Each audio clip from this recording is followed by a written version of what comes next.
In your left hand you hold a candle, a stub of tallow slightly warm from your pocket, its wick bent but unlit, and on your head is a felt hat with a broad brim, the fabric worn to a comfortable softness after many months underground. A small lump of clay pressed into the brim holds the candle that will guide you down, the clay still pliable from when you shaped it this morning, with a little water from the bucket by the cottage door. The clay smells faintly of the stream, a clean and mineral scent that mingles with the other smells around you. You wear thick woolen breeches of a brown so dark it is nearly black, a linen shirt that has been washed so many times it is almost white, and a heavy waistcoat that keeps the deeper chill from your bones. Your boots, of toughened leather with soles studded with small nails, have softened over the years to the exact shape of your feet, so that every step on uneven ground feels familiar and secure. The headframe is a simple, practical thing, 2 upright timbers sunk into the earth and a crossbeam above the shaft,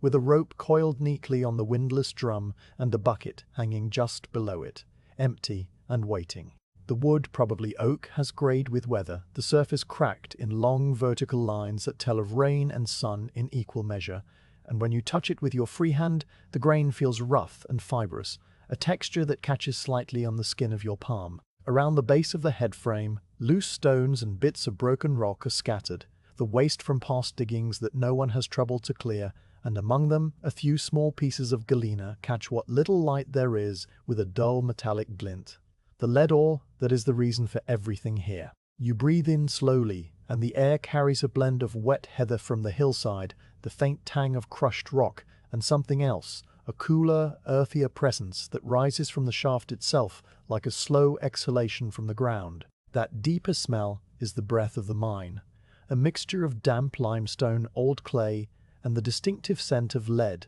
that those who work underground come to know as well as the scent of bread or wood smoke. It has no sharpness, no urgency, just a steady, quiet presence that reminds you of cellars and caves and places that have never seen the sun. Standing at the edge of the shaft opening, a dark rectangle cut into the common, you can see only a few feet of rough rock walls before everything fades into a blackness that is not empty, but full of stillness and depth. The ladder that descends into that darkness is made of local alder, the rungs set into 2 long side rails with simple joinery and fixed with iron nails that have long since settled into the wood. The top rung is visible just below ground level, and you kneel for a moment, placing your candle on a flat stone, to examine it with the care that comes from knowing this is what will hold your weight for the long climb. The alder has been smoothed by the hands and boots of every miner who came before, the edge of each rung slightly rounded, the surface a pale brown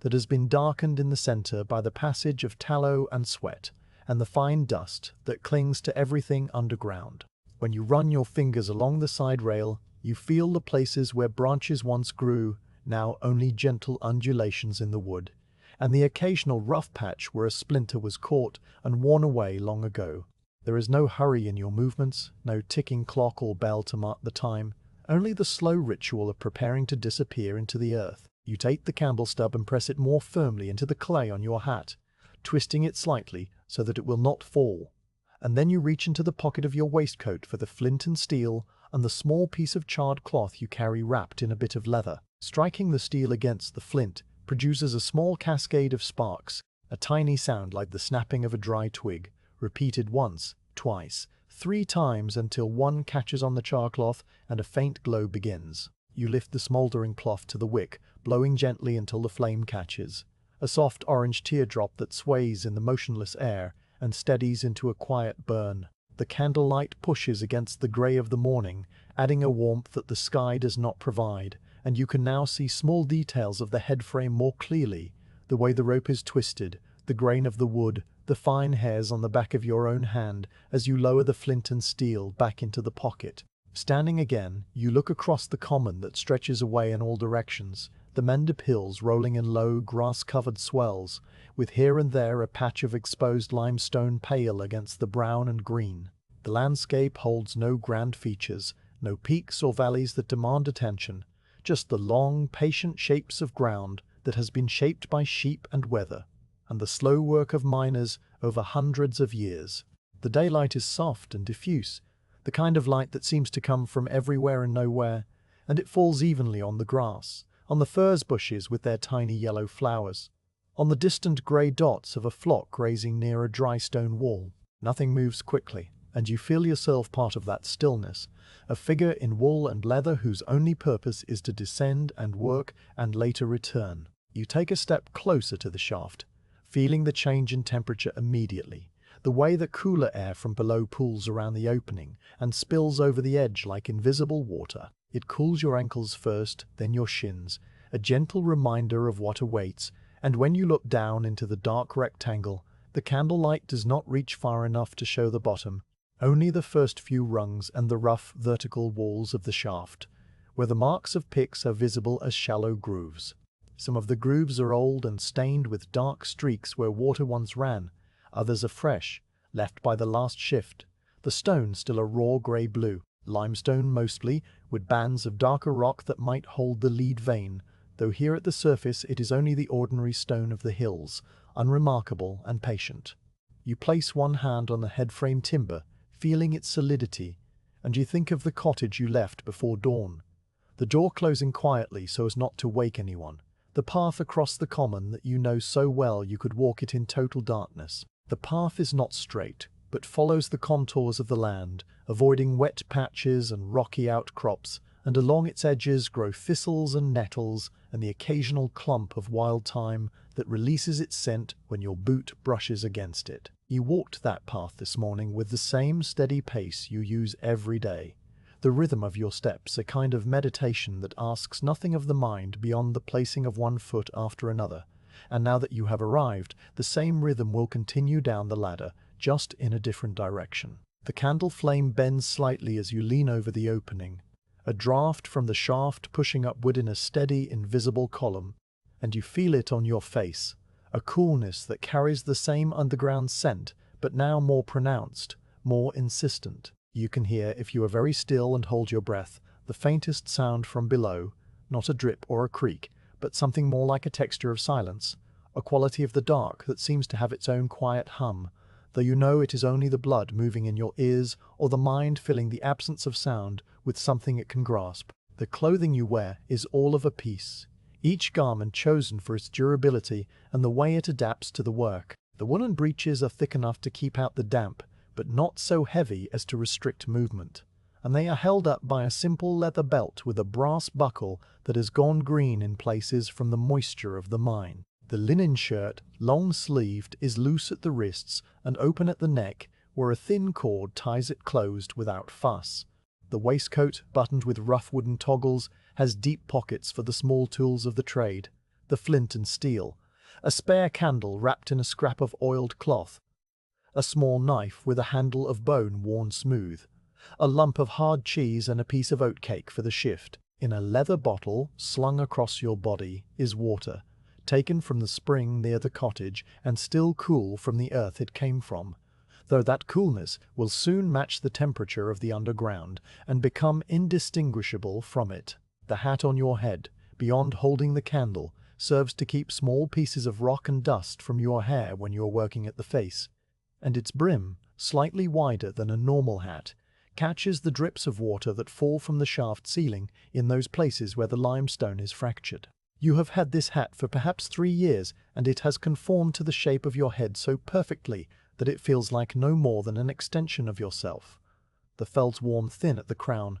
but still sturdy at the brim, the clay replaced every few weeks when it dries and crumbles. The candle on the hat is not a thing of precision, just a practical light source that leads your hands free, and the small flame that dances at the edge of your vision will soon become the only point of reference in the dark, a companion of sorts that asks nothing and gives everything. The wooden headframe creaks softly as the windlass settles with a tiny shift of weight, though there is no wind to cause it, only the settling of old wood and the permanent slight tension of the rope. The rope itself is made of hemp, approximately the thickness of your wrist, and it runs up from the bucket below, over the windlass drum, and down again, its fibers fraying a little at the cut end where it is tied in a tight knot. You will not use the rope today except to haul up the bucket of ore later, and so it remains coiled and waiting, a part of the machinery of the mine that has its own quiet presence, its own slow history of lifting and lowering, of bearing weight and resting.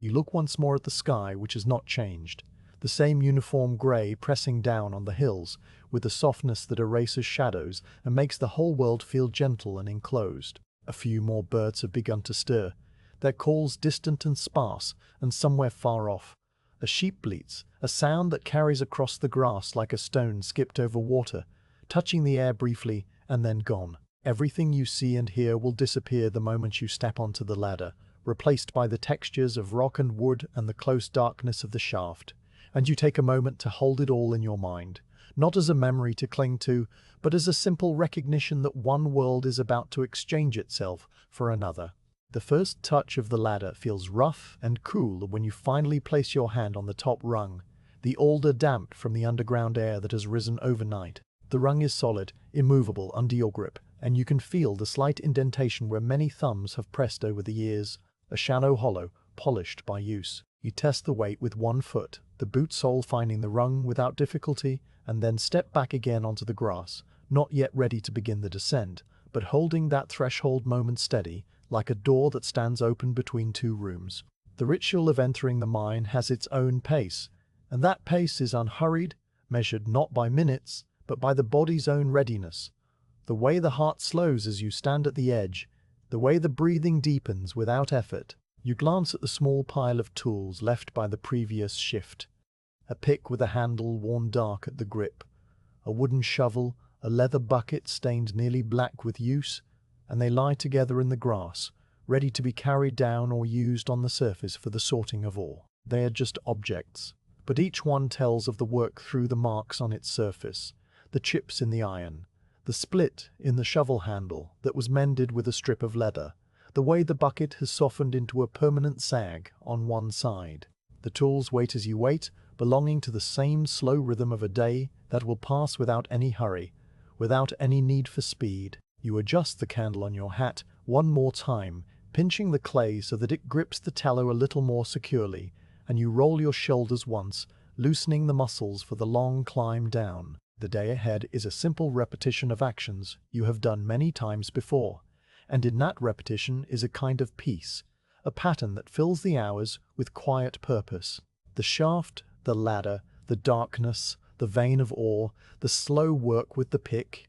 the bucket filled bit by bit, the climb back up into the evening light, all of it known, all of it waiting like a story already written, that only needs to be lived through, step by step. The cold of the ground seeps through the soles of your boots as you stand, and you shift your weight from one foot to the other, aware of every small sensation that will soon be replaced by the entirely different world of below. In a few moments, you will place your foot on that first rung and begin the descent. But for now, you let the world of the surface hold its place, the grey sky, the damp grass, the distant bird, the quiet common, all of it filling your senses without asking anything in return, and you breathe the cool air, knowing that the next breath you take will be of a different kind, drawn from the stillness of the earth, where the candle will be only star. You place the boot on the top rung and feel at once the slight texture of the alder through the worn sole, the way the wood, though smoothed by generations of feet, still holds a faint roughness at the edges where the grain has been pressed but not entirely erased. The rung gives not at all beneath your weight, set firmly into the side rails with an iron nail at each end, and as you shift cautiously forward, you keep one hand on the head-frame timber for the last moment of surface solidity before letting go. The ladder descends straight down into the darkness of the shaft, a rectangle cut into the limestone that is barely wider than your shoulders, and you know from long experience that the walls will be close enough to brush your back if you lean even a little. The candle on your hat throws a small circle of light onto the rock in front of you, a moving oval of orange that glides along the uneven surface as you begin the first real step downward, leaving the grass and the grey sky above. Your right hand moves from the head frame to the left side rail, your fingers wrapping around the wood with a familiar grip, and you feel at once the temperature difference, the alder cool but not cold, carrying the steady underground chill that has risen up the shaft overnight. The grain of the wood is tactile beneath your fingertips, a series of fine lines that run vertically along the rail, interrupted here and there by a knot that forms a darker, harder oval. the surface slightly raised and polished, smoother than the surrounding wood. Your other hand finds the right rail, and now both arms steady you as you lower your left foot to the second rung carefully, without hurry. The movement is deliberate, the way you shift your weight from the surface to the ladder, a slow transfer that acknowledges the depth below and the long way down, but there is no fear in it, only the calm patience of a body that has done this many times. The light above, when you glance up for a moment, is a pale rectangle of grey morning framed by the dark edges of the shaft timbers and the rough lip of the limestone. It already seems a little smaller than it was when you stood on the grass, though you have descended only 2 rungs, a trick of perspective and the way the opening narrows slightly just below the surface where the rock was trimmed back to set the head frame. The sky inside that rectangle is featureless, a uniform soft grey that holds no hint of sun or cloud shape, just an even brightness that looks almost solid,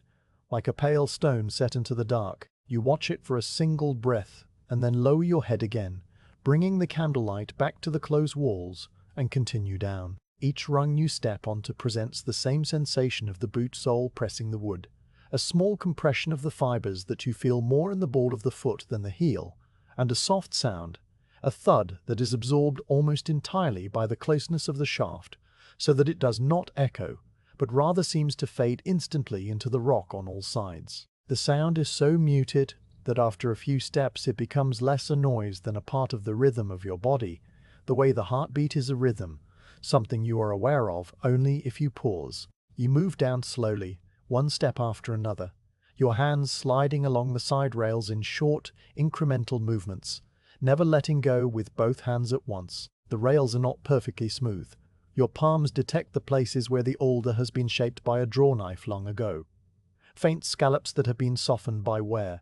and in a few spots the wood has worn away into a shallow depression where many thumbs have rested at the exact same height. The shaft wall is only a few inches from your face, so close that when you exhale through your nose, you can see a faint stir in the candle flame and a brief bloom of condensation on the limestone. The rock is rough, fractured in irregular planes that catch the light and throw tiny shadows, and everywhere are the marks of picks, some old and stained dark by water that seep through over many seasons, others more recent and still showing the lighter grey of freshly broken stone. The pick marks form no pattern, but follow the natural seams and weaknesses in the limestone, and where they intersect they create small jagged recesses in which fine dust has gathered, a dust so light that it shifts a little when your breath touches it. You see these details without really looking at them, the way you notice the grain of a familiar table without studying it, because the close proximity of the rock makes everything part of your immediate perception,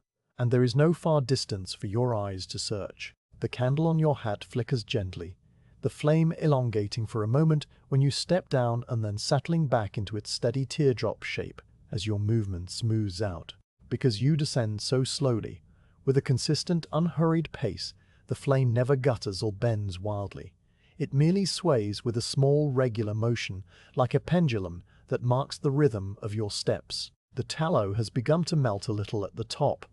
a tiny translucent pool forming around the wick that catches the light and holds it, and the scent of burning fat, mild and almost sweet, mingles with the mineral breath of the shaft. The clay on your hat warms from the proximity to the flame, but does not become hot, only slightly more pliable, and you feel its weight as a small, stable presence on the brim, no more noticeable than the hat itself. The temperature continues to change as you go lower, and you notice it most in the backs of your hands and around your neck, where the linen shirt is open. The cool of the surface, which held a hint of the morning damp, and the breeze that was not quite a breeze, gradually gives way to a deeper coolness, one that does not fluctuate or carry any freshness, but sits in the air like a permanent quality of the underground. It is the temperature of cellars dug deep into hillsides and of caves that have never felt the sun, a steady 50-some degrees that feels cool in summer and warm in winter because it never changes. The wool of your breeches and waistcoat holds your body heat close, and where the air touches your skin directly, there is a faint, pleasant coolness that does not make you shiver, but merely reminds you that you have passed from one world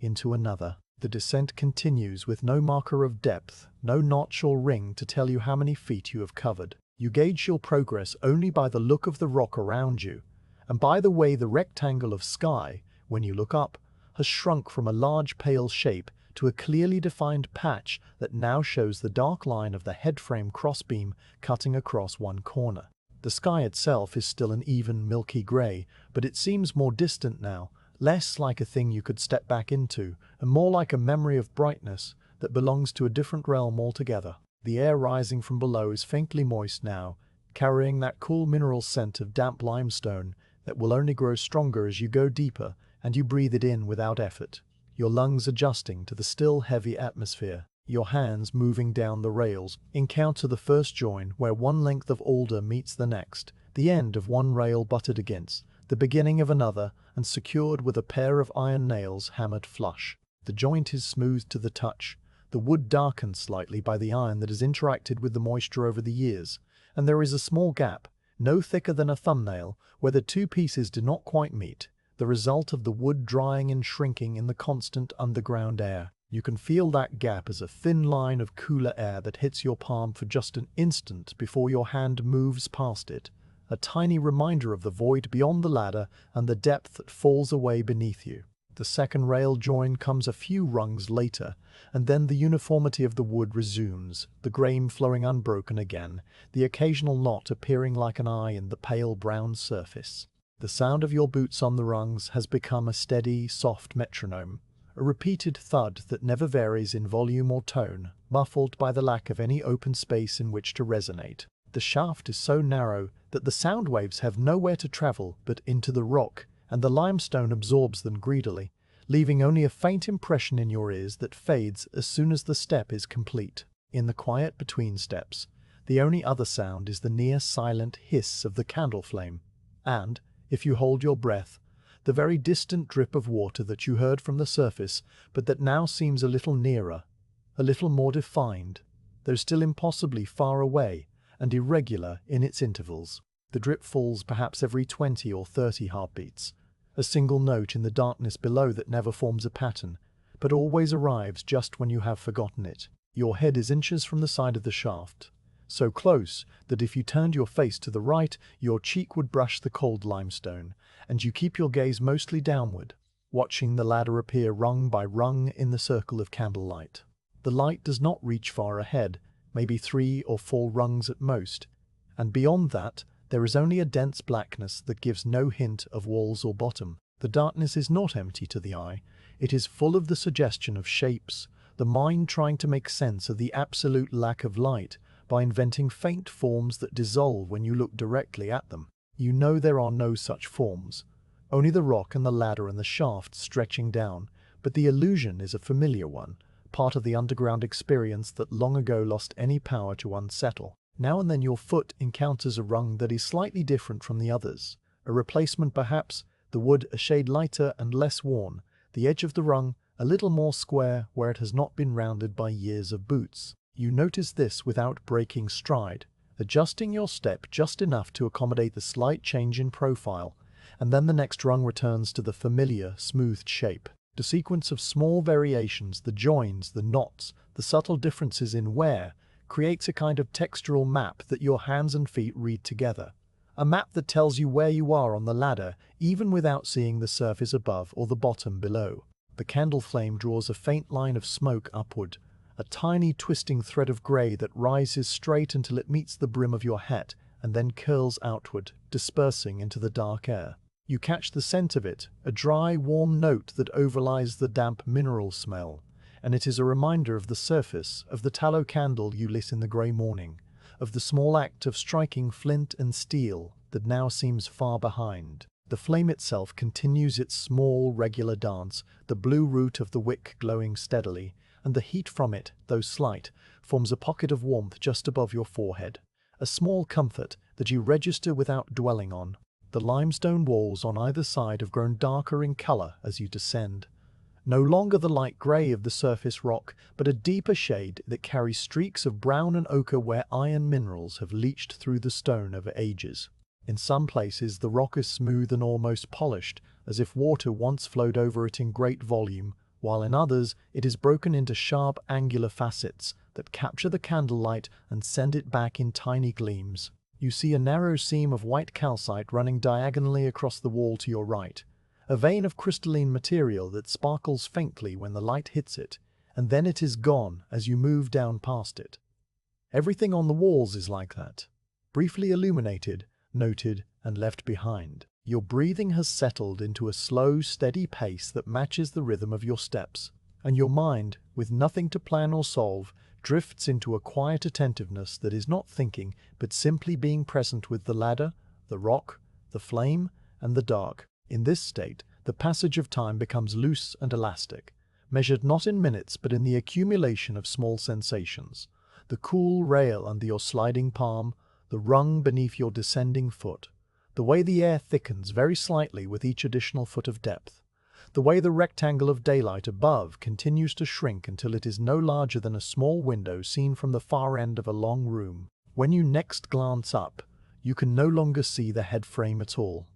Only the pale patch of sky that now seems impossibly remote, a square of soft grey light that might be 100 feet away or 1,000. The sound of your boots becomes, in your quiet awareness, two distinct parts, the brief contact of leather and wood, and the tiny release of dust particles from the rung surface that follows, a noise so faint it is almost below hearing but still present to your long-accustomed ears. The ladder itself creaks only very rarely, a small settling sound that comes from the rails adjusting to your weight as you pass different points, and when it does creak, the noise is low and wooden, like an old door opening in a distant room, with no alarm in it. You continue down, and the creak does not come again for many rungs. As you go deeper, you become aware of a change in the air pressure, a subtle increase that you feel in your ears, a slight fullness that adjusts itself when you swallow. The air is heavier here, denser, and it carries more of that mineral scent,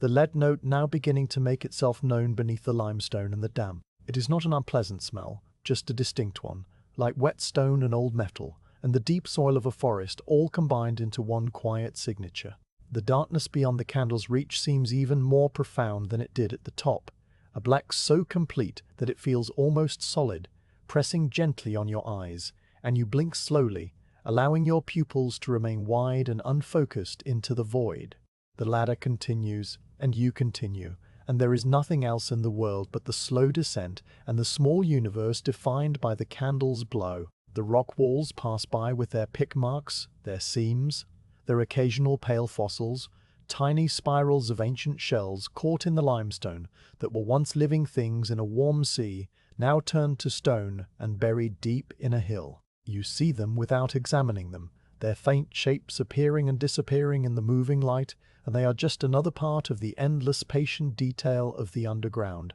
a detail that asks no response and gives no meaning, only the simple fact of its existence. The sound of the distant drip grows a little louder, a little closer, and now you can hear that it is not a single drip but two, alternating, one higher in pitch and one lower, falling at separate intervals that only occasionally overlap. The two drips are far away, somewhere in the depth below, landing on rock or into a pool you cannot see, and their sound travels up the shaft in a clear, musical way that the thud of your boots cannot match. It is a comforting sound, a sign of water moving through the stone at its own pace, the same pace it has kept for centuries, and you listen to it as you descend, letting the irregular rhythm become part of the background of the journey. Your hands are now near the middle section of the ladder, and you feel the wood has grown slightly damper, a faint moisture that has condensed on the cooler surface of the alder. It is not wet enough to make your grip slip, just enough to cool your palms a little more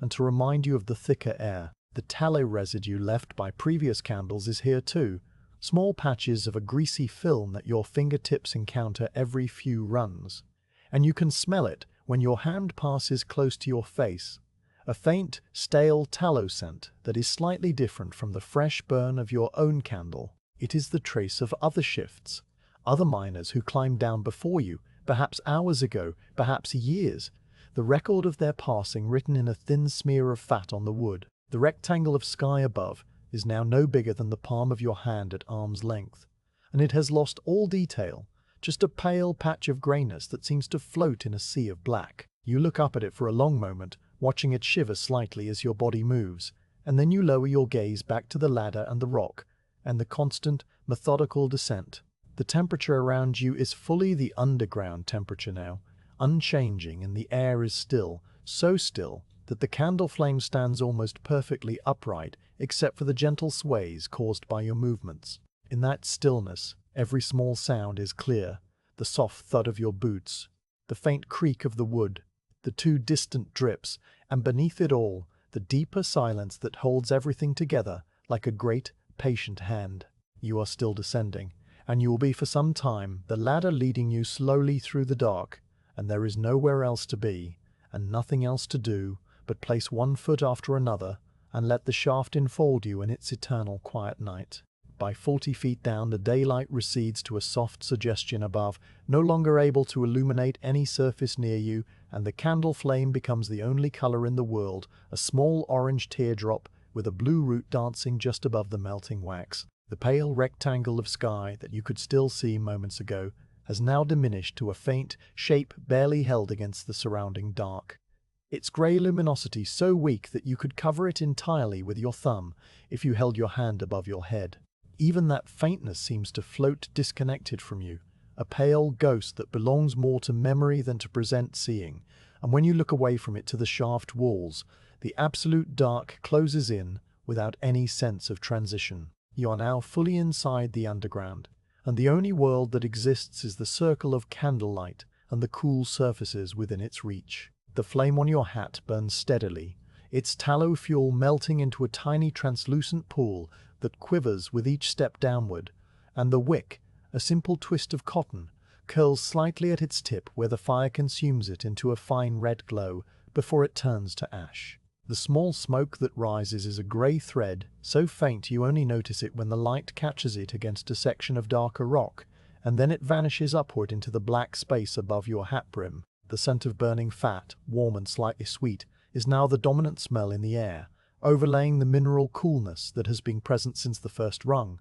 and it has a way of making the close space feel even smaller, as if the candle is a tiny domestic fire brought deep into a place never meant for such comforts. The shaft walls beside you have become distinctly damp over the last 10 feet, their color deepening from pale gray to a dark mottled charcoal that glistens in patches where the moisture forms a thin film. Running your fingers along the limestone now would leave your fingertips wet, the water beading on your skin, and feeling surprisingly soft, not cold enough to sting, but cool enough to remind you of morning dew on grass. In several places you can hear a faint trickling sound, a whisper of water moving not in a stream, but in thin sheets behind the rock face, seeping through tiny fractures and fissures that you cannot see. The trickling has no regular pattern. It rises and falls in volume as you pass different sections of the wall, sometimes fading to a near silence before swelling again when you reach a wetter patch where the stone is darker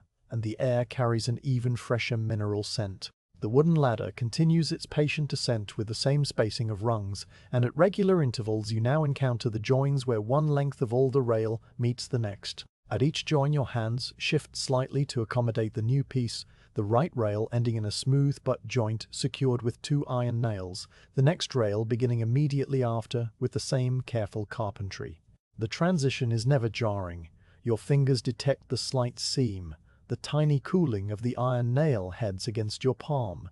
and then the grain of the new rail, which might be just a shade lighter or darker depending on how old that section is. The ladder could be a single living thing made of many parts fitted together long ago, each piece having been chosen for its straightness and soundness, and now they all work as one continuous path that leads without hurry into the deep. The act of climbing down has become a rhythm so repetitive that your mind begins to settle into a quiet blankness, focused only on the next rung, the next breath, and the way the flame bends when you pause to adjust your grip. Your thoughts, which might have wandered to the surface or to the day ahead, now drift without anchor, observing the small sensations of the descent without comment or interpretation. The sequence is endlessly the same: boot sole on smooth wood, the slight creak of the rail, hands sliding down a few inches, the cool damp air on your cheek, and the flame straightening for a moment before the next step pulls it gently sideways.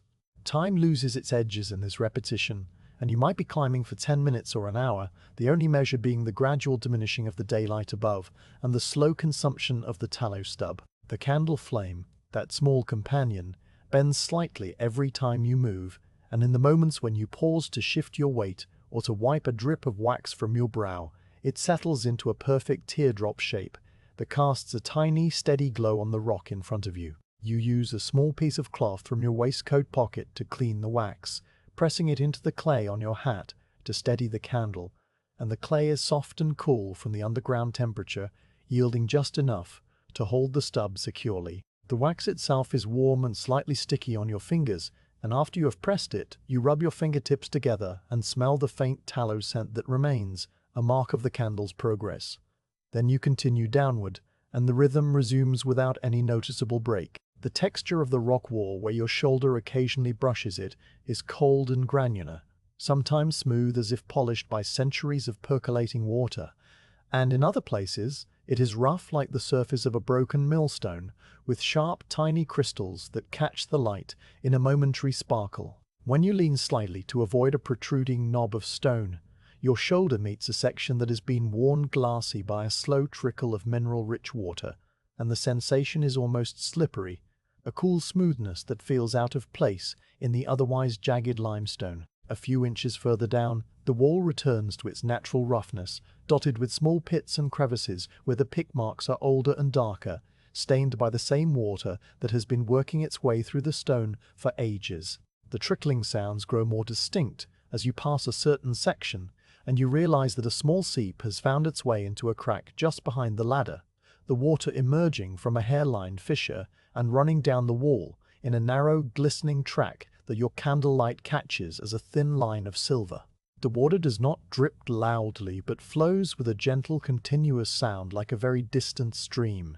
and it collects in a shallow depression at the base of the wall before overflowing and disappearing into another crack. You pause for a moment to listen, the sound filling the silence with a soothing constancy that blends with the hiss of the candle. And then you move on, your hand just grazing the wet rock and coming away cool and damp. The darkness beyond the candle's reach is no longer a simple absence of light. It has gathered into a substantial presence that seems to have its own texture, a thick blackness that presses in from every side and fills the shaft above and below you. When you look up, the pale rectangle of daylight is now nothing more than a faint, diffuse glow that does not even cast a visible shape, just a lighter zone in the utter dark that tells you the surface still exists somewhere far away. When you look down, there is no light at all, only an unfathomable void into which the ladder descends, and if you stare into it long enough, your eyes begin to invent faint forms, rings of grey that fade when you try to focus on them. You know these are just the workings of your own eyes seeking light where none exists, and you accept them as part of the underground experience, a small curiosity that passes after a few breaths. The air is motionless and heavy, and as you breathe you notice that the scent of damp limestone has grown richer, almost earthy, like the smell of a forest floor after rain, but without any hint of growing things. There is a clean mineral quality to the underground air, a purity that comes from being filtered through 1,000 feet of stone, and though it is cool, it does not chill you because your clothing holds in the warmth your body generates from the slow, steady work of climbing. The wool of your breeches and waistcoat is slightly damped now from the moisture in the air, not wet enough to feel unpleasant, just enough to make the fibers cling a little closer to your skin, and your linen shirt at the open neck feels cool against your throat each time you inhale. The ladder's side rails have taken on a faint coating of moisture as well, and your hands slide along them with a slightly different sensation than before, the wood feeling slick in the best way, polished by water and tallow into a surface that is almost silky. The occasional knot in the wood is now more pronounced, the harder grain resisting the moisture, while the surrounding softer wood has absorbed a little, creating a very slight texture difference that your fingers notice as they pass. Where iron nails secure the rails, you feel a tiny ring of cooler metal, and the surrounding wood that has darkened over the years into a blue-black stain, the iron oxide reacting with the constant damp to create a pattern like a small dark sunburst around each nail head. The rungs beneath your boots are equally damp, and your steps produce a very soft sound now, a muted thud that is largely swallowed by the water-saturated air. The ladder creaks more often in this wetter section, the wood fibers expanding slightly with the moisture and settling under your weight, and each creak is a low, drawn-out note, that resonates faintly in the narrow shaft before dying away. The sounds are never alarming. They are just the voice of the ladder doing its work, a familiar language that you have heard on every descent, and they blend with the trickling water and the faint hiss of the flame to create a kind of underground music that is both monotonous and deeply calming. You notice that your own breathing has become slower and deeper, matching the rhythm of the descent, and your heartbeats, when you pause to listen, are steady and unhurried, no faster than they would be if you were sitting quietly by the hearth. The long climb down is not a strain on your body because your movements are so minimal and controlled. You let your legs carry most of the weight, your arms mostly balancing, and you never rush from rung to rung. The pause between each step is nearly a full breath cycle, and in that pause you are suspended in perfect stillness, the flame steady, the water trickling, the dark absolute. The candle has now burned down by perhaps a quarter of its original length, the wax pool deepening around the wick, and you make a mental note of its state without any sense of urgency. In your pocket is a spare candle, wrapped in oiled cloth to keep it dry, and you know that when the time comes you can light the new one from the old flame without difficulty. A simple transfer that takes only a moment. But that time is not yet. The current candle still has hours of life in it, and you let it burn on, its steady glow a small sun that moves with you through the permanent night. The shaft walls continue to display their subtle variations as you descend,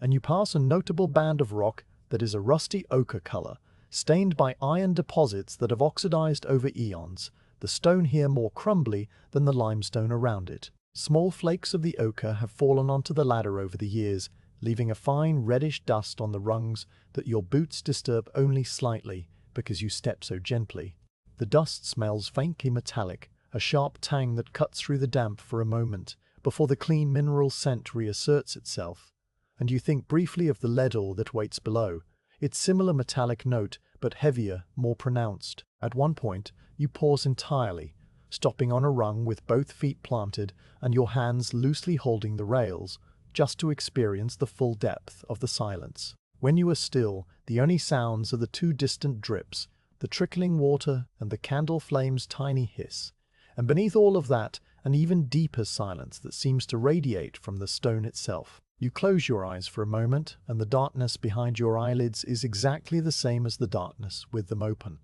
A uniform black without variation, so that you could not tell the difference if you did not feel the cool air on your face. Opening your eyes again, you see the small circle of light on the rock, and it is almost a surprise, a gentle reminder that you carry your own small world with you into this vast quiet. You resume the descent, your mind having settled so deeply into the rhythm that you are barely aware of making the decision to move.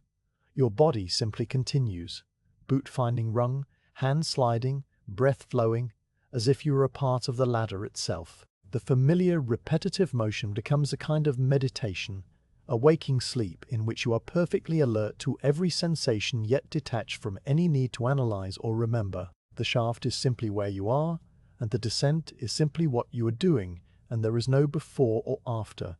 only the steady step-by-step movement into the dark. The dampness of the walls increases further, and the trickling sounds multiply into a chorus of small water voices, some dripping, some running, some just breathing moisture into the air. You pass a section where a thin film of water covers the entire wall, glistening in the candlelight like a sheet of dark glass, and the light reflects in it, creating a small, wavering double of the flame that seems to travel along beside you. The reflection is a perfect mirror image, orange and blue and tiny, and it moves in exact synchrony with your steps, a silent companion on the other side of the stone. You watch it for several rungs, and then the wall dries out again and the reflection vanishes, leaving only the rough, dark limestone. Your clothing, now thoroughly permeated by the underground atmosphere, has lost any scent of the surface, smelling only of damp wool, old tallow, and the faint metallic note of the mine. The leather of your boots has darkened with moisture,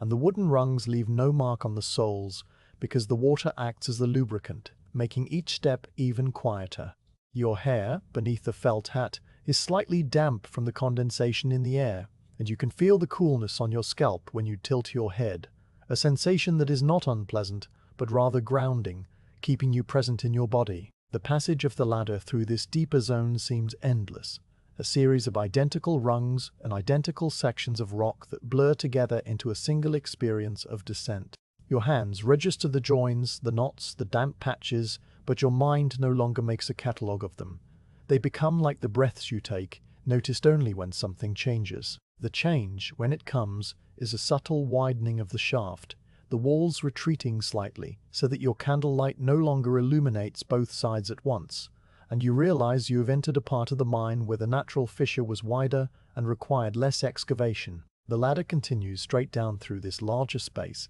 and you feel a slight sense of openness, that the darkness beyond the light is still absolute and gives no hint of dimensions. The two distant drips have grown a little louder, their intervals more distinct, and you can now tell that one drip falls into a shallow pool, the sound a liquid plink, while the other lands on bare rock with a sharper tink. They alternate in a patternless way, sometimes with a long gap between them, sometimes nearly overlapping, and their random schedule has a hypnotic effect, drawing your attention into the deep quiet. You listen to them as you descend, and they mark the passage of time in their own way, a slow, irregular clock that has been running since water first found its way into these rocks. The candle flame, that steady orange teardrop, remains your constant reference point, its blue root steady, its yellow tip moving only as you move. You have grown so accustomed to its presence that you no longer see it as a separate thing.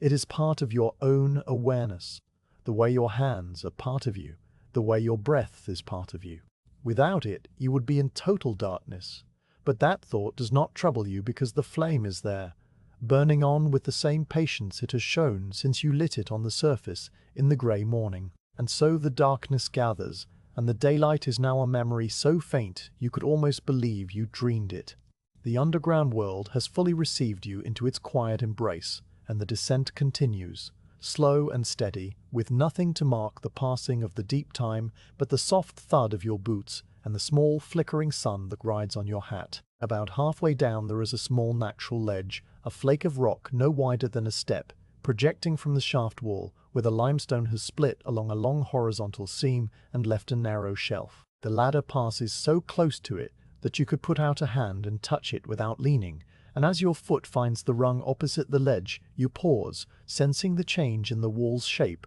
before your eyes fully register it. The candlelight, which has been sweeping over uninterrupted rock for the entire descent, now catches the flat surface and throws a thin shadow beneath it, revealing the ledge as a dark line against the pale grey stone. You stop, your weight settling evenly onto both feet, one on the rung, one on the ledge itself, once you test it with the toe of your boot, and for the first time since you stepped off the grass, you are no longer moving. The stillness that follows the cessation of motion is immediate and complete, like a soft cloth laid over every surface. Without the small sounds of your boots on the rungs and the faint rustle of your clothing, the shaft fills with a silence so deep that it seems to have a texture, a presence that presses gently on the ears. You can hear very clearly now the two distant drips that have been accompanying your descent, the higher note falling into some unseen pool, the lower note striking stone, their intervals irregular but somehow musical, like a conversation conducted in a language of single notes.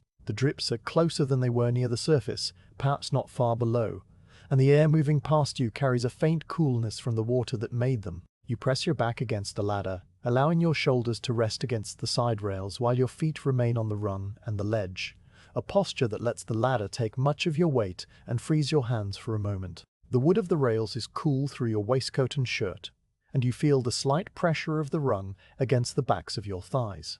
A sensation that is not uncomfortable but grounding, a reminder of the structure that holds you suspended in the dark. Your hands, now free, come together in front of you, and you flex your fingers slowly, feeling the stiffness that comes from gripping the rails for a long time, a stiffness that is not painful, but merely a signal from the body that has been working in one position. You open and close your fists several times, watching the candlelight play over your knuckles, the skin pale in the orange glow,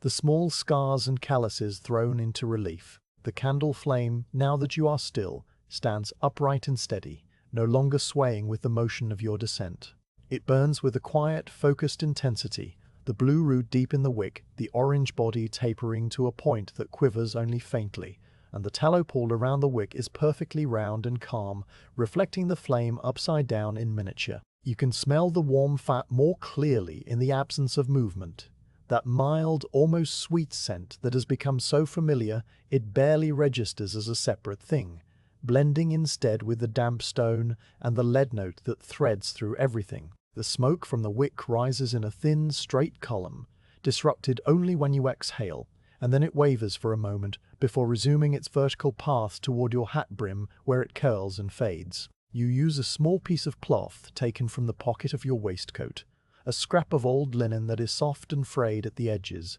to wipe a drip of wax that has run down the side of the candle and is now cooling on your forehead just above the eyebrow. The wax is still warm, but no longer hot, and it comes away easily, leaving a faint, greasy residue that the cloth absorbs without effort. You then press the cloth against the clay on your hat, gently firming the material around the base of the candle to ensure it stays secure. The clay cool and slightly moist from the underground air, taking the impression of your thumb, like a seal. This small ritual of maintenance, performed without thought, settles something in you. A sense that everything is in order and the descent can continue when you are ready. The ledge itself is a narrow triangle of rock, perhaps 18 inches long and no more than 6 inches wide at its broadest point, tapering to nothing at the wall. Its surface is rough but level, the natural cleavage plane of the limestone making a shelf that is almost horizontal, and when you look at it closely, you can see the fine grain of the stone, the tiny fossil fragments that dot it,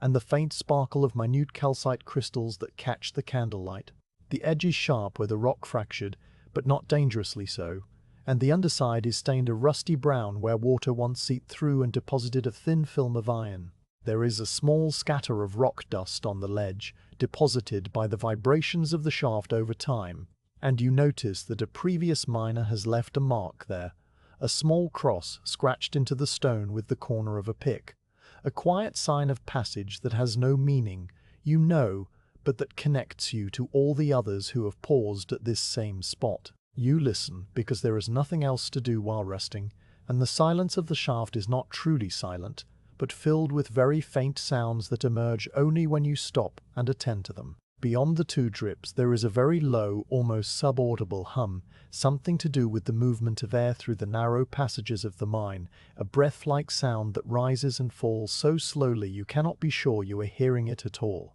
There is the tiny hiss of the candle flame, a sound you can only catch if you lean your ear close, which you do not, preferring to remain still. And there is your own body, the soft sound of your breathing, the barely perceptible rustle of your linen shirt as your chest rises and falls, the distant, rhythmic pulse in your ears, that is the blood moving. All of these together form a kind of quiet music, a composition of near-nothings that fills the darkness and makes it less empty.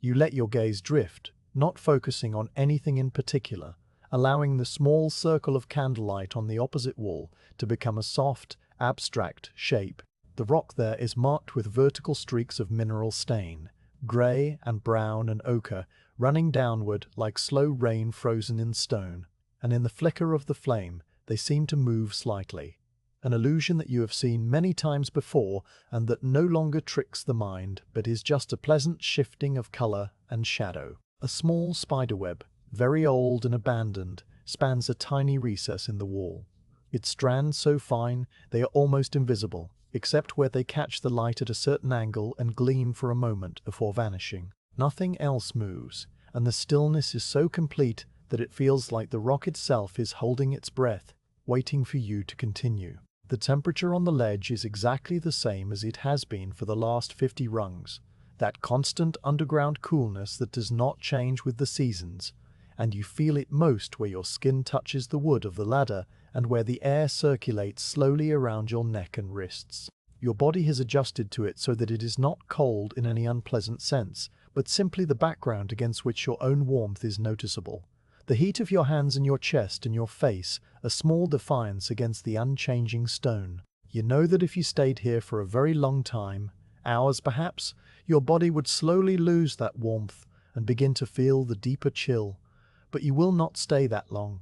only long enough to let your muscles ease and your mind settle. The rectangle of sky above is now smaller than a thumbnail held at arm's length, and when you look up you can see it as a pale grey spot surrounded by absolute black. The the dark of the shaft walls that absorbs all light and gives none back. That small patch of grey is the only evidence of the world above, a world that continues without you, the grass still damp, the sky still overcast, the sheep still grazing on the common, and you consider it for a while without any sense of longing or disconnection, simply as a fact. You are here, in the deep shaft, and up there is the day, and both are equally real. Both are part of the same long, slow rhythm that governs everything. The water bottle slung across your body presses gently against your ribs, and you reach for it without hurry, unscrewing the stopper of turned wood and raising it to your lips. The water is cool and tastes of the spring, with a slight mineral quality that is not unpleasant, and you drink only a small amount, enough to wet your mouth and throat, before replacing the stopper and letting the bottle hang again. The act of drinking is simple and comforting, a small reminder of the needs of the body that do not change whether you are in the sunlight or deep underground. You swallow, and the sound is loud in the stillness, a small click in the throat that echoes very slightly and then is gone. You notice the wax of your candle has burned down perhaps a quarter of its length,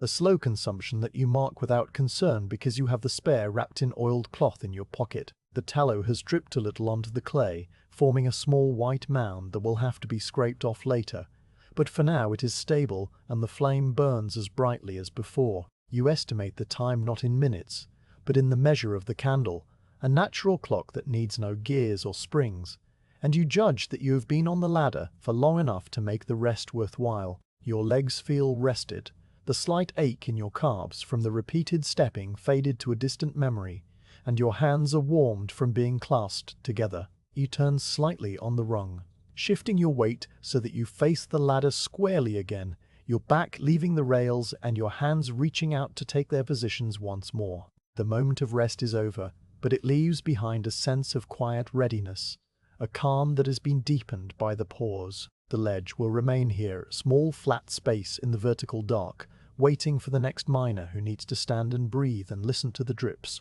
You take one last look at it, at the scratched cross and the fine dust and the glint of calcite, and then you lift your foot from the rock and place it on the next rung down, beginning the second half of the descent. The ladder feels the same under your hands and feet, the same grain and the same coolness, and the rhythm you had established before the pause returns almost immediately, as if your body had been waiting for the signal to resume. The candle flame sways once, twice, and then steadies as your pace becomes regular, and the small sounds of your movement fill the shaft again, the soft thud of your boots and the occasional creak of the side rails. The two drips continue their quiet conversation below, and the darkness closes around you with its familiar, patient pressure, enfolding you as you go lower step by step into the deeper silence of the hill. You continue down past the ledge, and the small flat triangle of stone that gave you rest is swallowed immediately by the darkness above, becoming part of the unseen shaft that now seems to stretch endlessly in both directions. The ladder takes your weight again with the same familiar give, a very slight flex in the alder rails that you feel more in your hands than your feet, a soft, living response from the wood that has borne you for so many rungs. The darkness around you is absolute beyond the candle's reach, a black so complete that it could be a solid substance rather than an absence, and the small orange flame on your hat pushes against it without making any impression on its depth, lighting only the next few rungs and the rough limestone wall directly in front of your face. The ladder seems to go on without end, the same rungs repeating with the same distance apart, a spacing that your body knows so well you no longer have to look down or measure your step, your foot finding each crosspiece as naturally as if it were an extension of the ground. Each rung is the thickness of your wrist, a piece of alder cut and shaped and set into the rails long ago, and under your boot sole you feel the slight contour of the wood, a gentle rounding at the edges where years of use have worn away the sharper corners, leaving a surface that is almost polished in the center. The side rails carry your hands downward in small incremental movements, your palms sliding over the grain,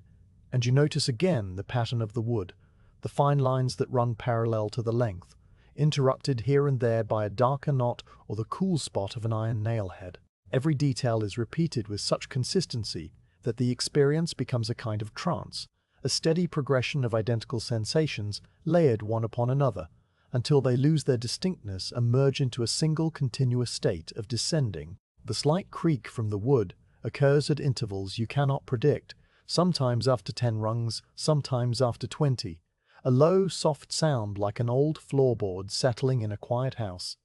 And it never startles you, because it is as much a part of the ladder as the grain or the nails. The rails give a tiny flex under your weight each time you shift from one foot to the other, a subtle bowing that you feel in the palms of your hands, and then they spring back, and the only evidence that they moved at all is the faint vibration that travels up through the wood and fades into the darkness. This repetition of sensation, the give and the creak and the cool wood, becomes a rhythm that lulls the mind into a waking sleep,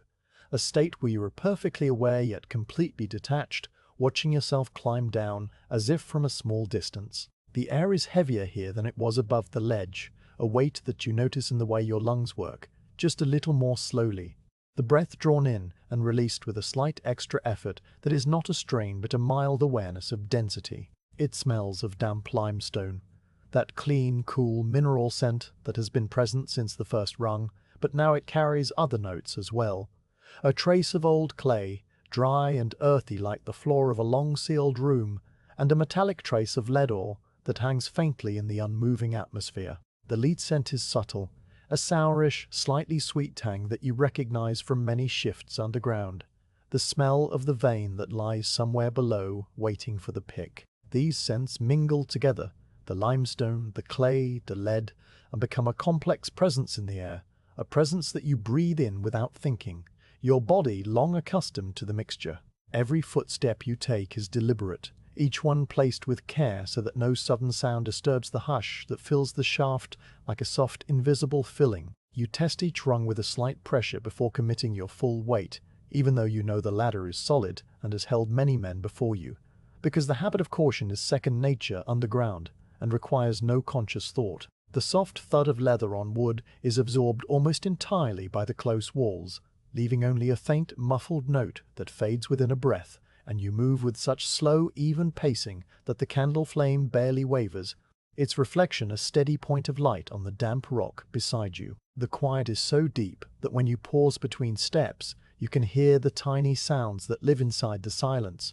the low hum of the air moving through unseen fissures, the distant drip of water, and your own heartbeat, a soft background rhythm that is sometimes noticeable when you stop entirely and let the flame settle. Your heartbeat has been with you all along, a steady companion that you rarely notice unless you pause, and in these moments of stillness it comes to the foreground, a low, regular thump that you can feel in your chest and hear faintly in your ears. It is not fast or slow, just the normal rhythm of a body at easy work, and it reassures you in a way that is entirely unspoken, a reminder that you are alive and well and moving through the dark with all the time you need. When you place your hand briefly against your chest, you feel the beat under your palm, a soft, insistent pulse that connects you to the surface and to the cottage and to the long line of days that have brought you here. Then you let your hand return to the rail, and the heartbeat fades back into the background where it belongs, a quiet metronome that keeps time without any need for attention. The shaft walls here are closer than they were above the ledge, and you can occasionally touch both sides at once if you extend your arms, the rock cool and slightly dusty under your fingers. On your left, the limestone is rough and fractured, with small projecting edges that catch the candlelight and throw tiny, sharp shadows that move as you move. On your right, the wall is smoother, almost polished by a thin film of water that has been seeping down for centuries, and when you brush it with your knuckles, the moisture transfers to your skin, cool and clean. The two walls are not parallel, but converge and diverge as the natural fissure widens and narrows, so that sometimes your shoulders nearly brush both sides, and sometimes you have to stretch to touch them. This variation in width gives texture to the descent, small changes in the feel of the space that your body registers without conscious thought, adjustments in posture and arm position that happen automatically. The coolness of the rock has a different quality here, not just the steady underground temperature, but a specific tactile coolness that feels slightly dusty, as if a fine powder of limestone covers every surface. When you run a finger along the wall, the dust comes away on your skin, pale grey and very fine, like the flour a miller might find on his apron. And it has no smell of its own, just the dryness of pulverized stone. This dust has been settling for ages, a slow accumulation of tiny particles released by the vibration of picks and the movement of air and water, and it clings to the rock in a thin velvety layer that your touch disturbs only slightly. The dust is everywhere, on the rungs, on the rails, on your boots, and it mingles with the dampness in the air to form a film that coats your exposed skin in a fine, almost imperceptible layer. Time feels extended down here, a slow unwinding with no measures except the gradual shortening of the candle, every moment stretched into a long, calm ribbon that has no knots or folds. You could not say how many minutes have passed since the ledge, or how many more until the bottom, because the usual markers of time, the movement of the sun, the change in the light, the sounds of birds and wind are all absent, replaced by the single, unwavering flame and the endless repetition of the descent. The candle has burned down by perhaps another eighth of its length, the wax pool deepening, the wick slowly consuming itself, and this is the only clock you have. A clock that moves at its own pace and asks for no winding. You glance at it periodically, not with urgency but with the calm awareness that it provides all the time you need. The darkness around you continues to feel almost tangible, a presence that presses on your eyes and fills your peripheral vision with a uniform black that makes the small circle of candlelight seem impossibly bright by contrast. You have grown accustomed to it over the long descent, but it still has the power to absorb your attention when you pause and stare into it, the eyes searching for any variation in the black and finding none. Only the faint, phantom shapes that the mind creates out of nothing. These shapes, rings and clouds of grey that float and dissolve, are a known illusion, and you watch them without being distracted by them, a small entertainment provided by the visual system in the absence of any real stimuli. Beyond the light, beyond the rock, beyond the ladder, there is nothing but the deep, patient silence of the hill, and you move through it like a small, warm point of life in a vast sea of stone. The ladder continues, and you continue, and the air grows heavier still, the scent of lead strengthening as you go deeper, adding a metallic sharpness to the damp and the clay and the dust. You can taste it now, a faint sourness at the back of your tongue that is not unpleasant, but distinctive, the way the air in a blacksmith's shop might carry the taste of hot iron long after the forge has cooled. This taste tells you that you are approaching the level of the vein, the seam of galena that runs through the limestone like a dark ribbon, and it stirs a faint sense of anticipation, a quiet readiness for the work that awaits. But that readiness does not hurry your pace. You continue at the same slow, measured speed, each rung a small event in the long sequence of the descent. Your hands encounter a section of rail where the wood has worn down more than usual, creating a shallow groove that fits your fingers as if it were carved for them, and you recognize it as a marker you have noted on previous journeys, a sign that you are nearing the lower reaches of the ladder. The groove is smooth from many hands, and your own hand lingers in it for just a moment before sliding on, a small acknowledgement of familiarity in the otherwise anonymous dark. The rungs, too, show signs of more frequent passing, their surfaces slightly more polished, the edges a little more rounded, the wood a bit darker where tallow has been transferred from countless boots. All of these small signs accumulate quietly, telling you without words that you are drawing closer to the next stage of the journey. The two distant drips that accompanied your rest at the ledge have grown louder as you descended, their notes now clear and distinct.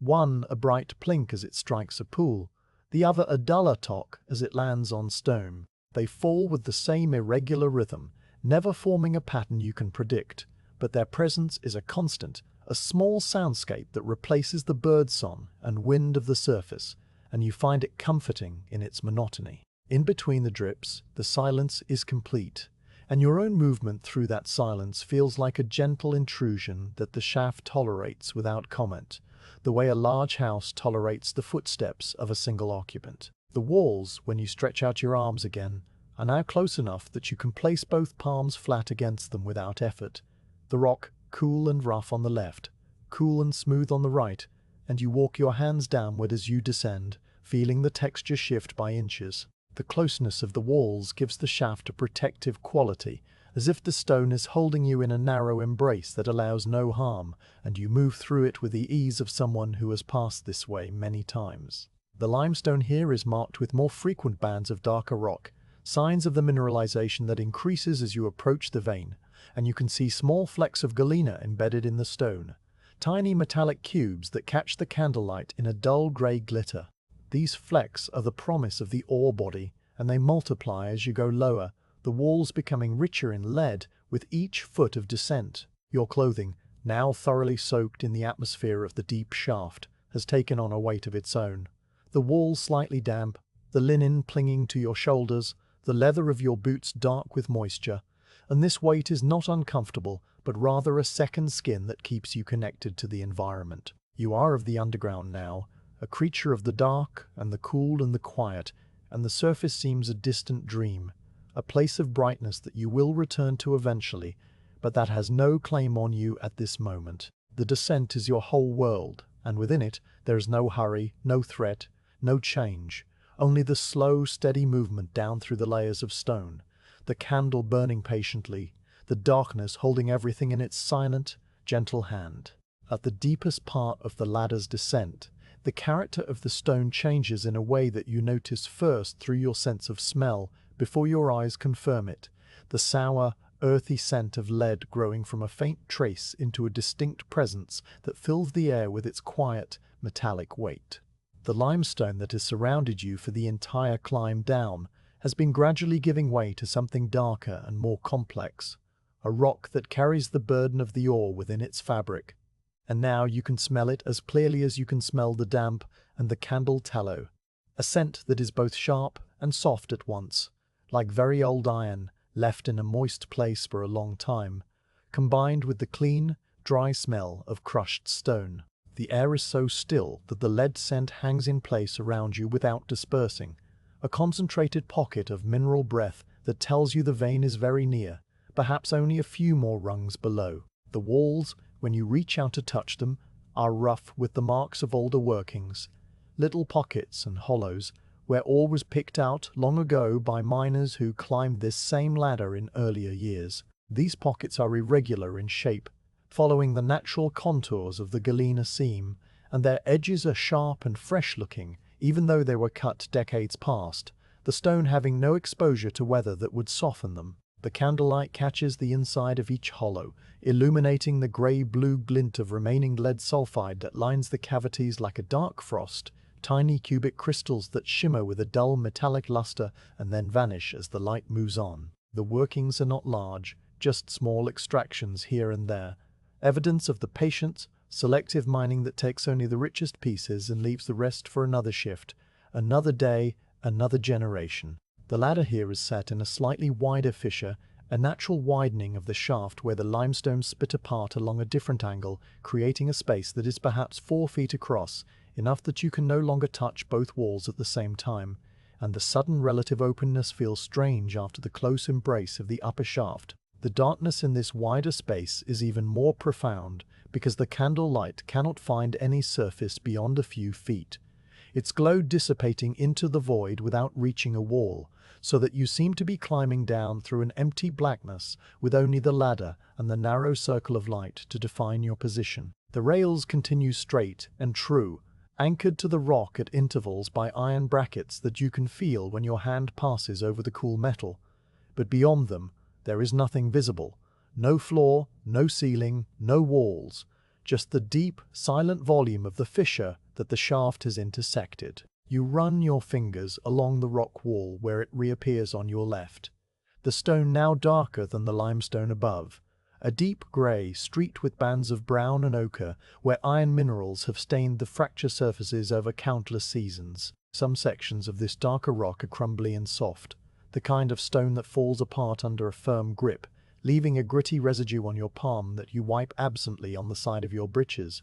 the fabric already so impregnated with dust that the new addition makes no difference. Other sections are hard grey limestone, dense and unyielding, shot through with tiny sparkling crystals of calcite that catch the candlelight in a momentary bright glitter before the shadow reclaims them, the crystals appearing and disappearing like stars behind a fast-moving cloud. The contrast between the crumbly and the hard, the dull and the sparkling, is a map of the mineral processes that shaped this rock, and you read it with your fingers and your eyes in a slow, unhurried way, cataloguing the small details without giving them any particular significance. The air feels still and timeless, a quality that has been present since the first run, but that intensifies here in the wider space, as if nothing has changed in this chamber since the rock was formed 100 million years ago, and your slow progress adds no disturbance to the ancient equilibrium, just a gentle presence that will pass and leave no trace. The stillness is so complete that when you stop moving,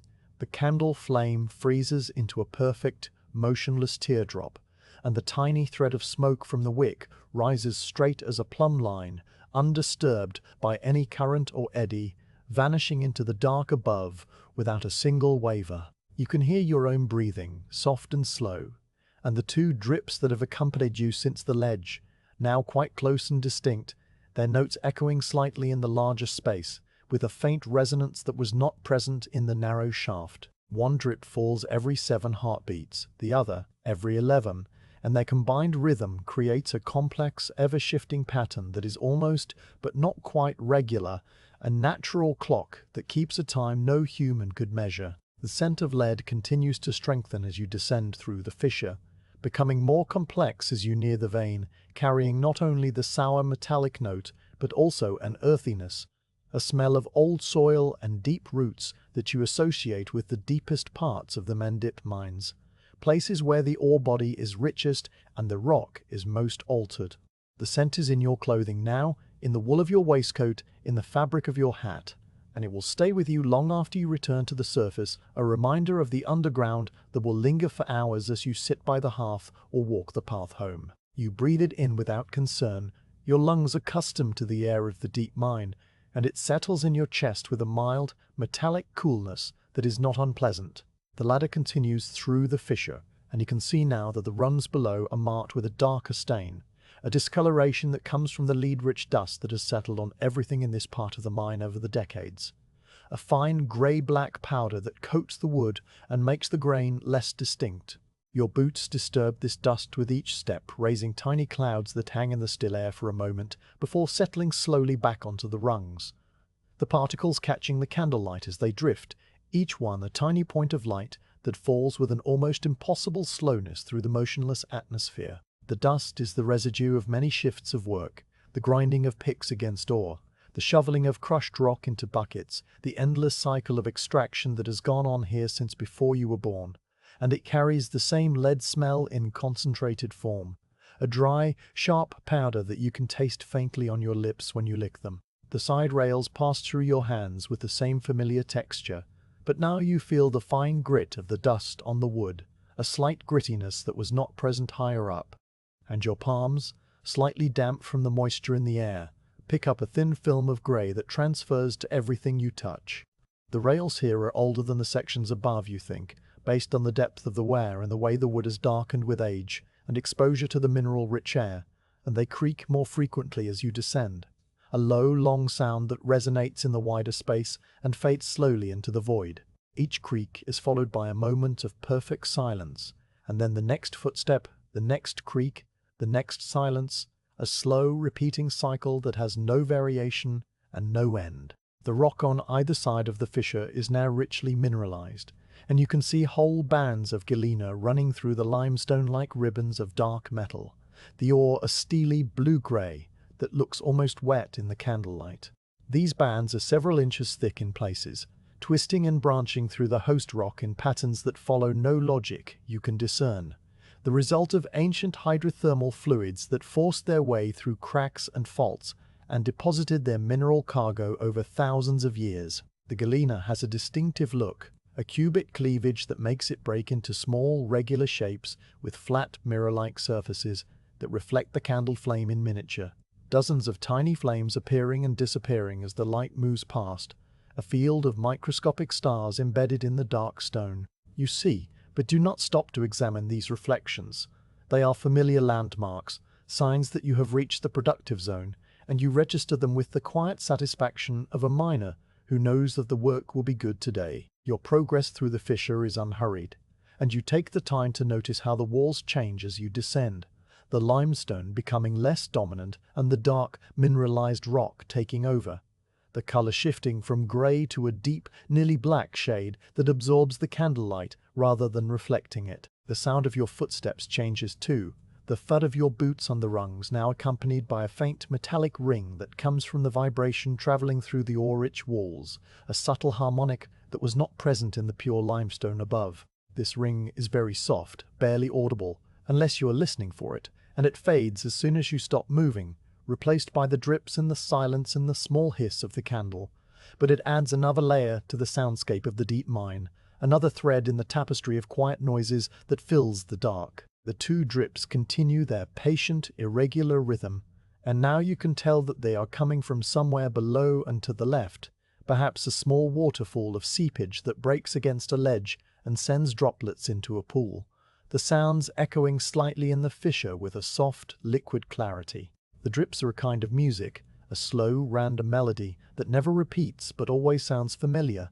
and you find yourself listening for them as you descend, waiting for the next note without knowing when it will come. Between the drips, the silence is vast and still, and your presence in it is like a single breath in a great cathedral, a small temporary warmth that disturbs nothing and leaves no mark. The candle has now burned down to nearly half its original length, the wax pool deep and the wick curling slightly, and you make a mental note to replace it before it burns too low, though there is still plenty of time. The flame is steady and bright, its orange teardrop shape perfectly formed, the blue root deep and constant, and a small heat it gives off has created a pocket of slightly warmer air round your head,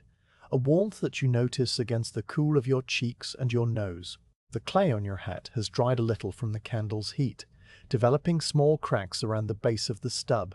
but it still holds the candle firmly, and you press it once more with your thumb just to be sure, the clay crumbling slightly at the edges, but remaining solid in the center. The deeper fissure continues for another 20 or 30 rungs, and then the walls begin to close in again, the shaft narrowing to its original dimensions as you pass below the natural chamber and back into the excavated portion of the descent. The close walls are almost comforting after the wide space, the rock returning to its familiar proximity, where you can touch both sides and feel the solidity of the limestone, the way it encloses you in a narrow tube of stone that has been here since the beginning. The ladder descends straight down through this lower section, and you can feel, through some subtle change in the air pressure or the quality of the silence, that the bottom is not far now, that the long climb down is approaching its conclusion. The dust on the rungs is thicker here, a fine dark powder that has settled over everything in a uniform blanket, and your boots leave clear impressions where they step,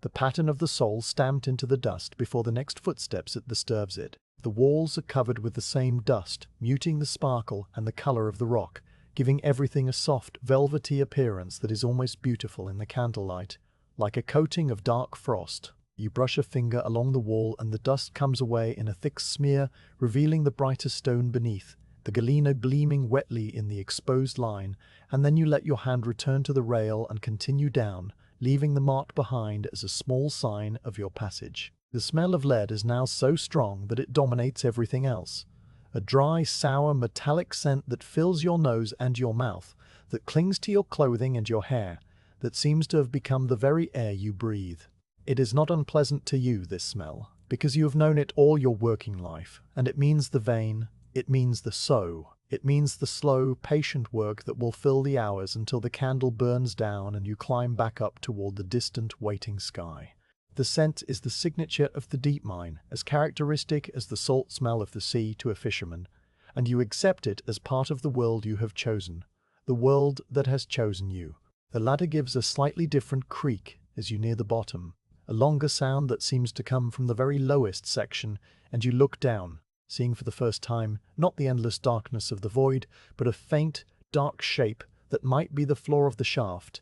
a flat surface appearing in the candlelight perhaps 15 rungs below. The shape is indistinct, just a darkness that does not recede, and as you draw closer, rung by rung, it resolves into the uneven surface of packed rubble and mud that forms the floor of the mine, the bottom of the long ladder, the beginning of the level where the work of the shift will take place. Your descent is nearly complete, and the stillness of the fissure, the smell of the rock, and the quiet flicker of the candle all settle around you like a soft, patient welcome as you take the final steps down into the deep heart of the hill. Finally your boot touches a flat surface, uneven and made of packed rubble and mud that has been compressed by decades of footsteps into a hard, dark floor that barely yields under your weight. The transition from the vertical climb to the horizontal ground arriving with a small, soft thud that echoes faintly in the enclosed space. You stand for a moment with one foot still on the bottom rung, one foot on the earth, allowing your body to adjust to the new orientation,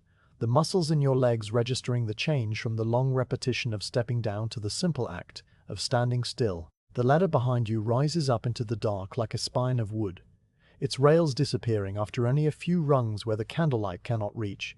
and you let your hand slide away from the familiar grip of the altar with something that is not reluctance, but a gentle acknowledgement that the first part of the journey is now complete. The shaft opens into a low gallery, a horizontal passage cut into the rock that extends away from the foot of the ladder into a darkness your candle cannot penetrate. The ceiling only a few inches above your hat, so that the flame dances nervously when you straighten too much and nearly brushes the stone overhead. You stoop slightly, a bent posture that feels natural after all the time spent in the close confines of the shaft, your back curving to accommodate the roof, your head ducking so that the candle sits level and the flame has room to burn without touching the rock. The gallery is narrow, perhaps 3 feet wide, with walls that show the same pick marks and mineral stains as the shaft above.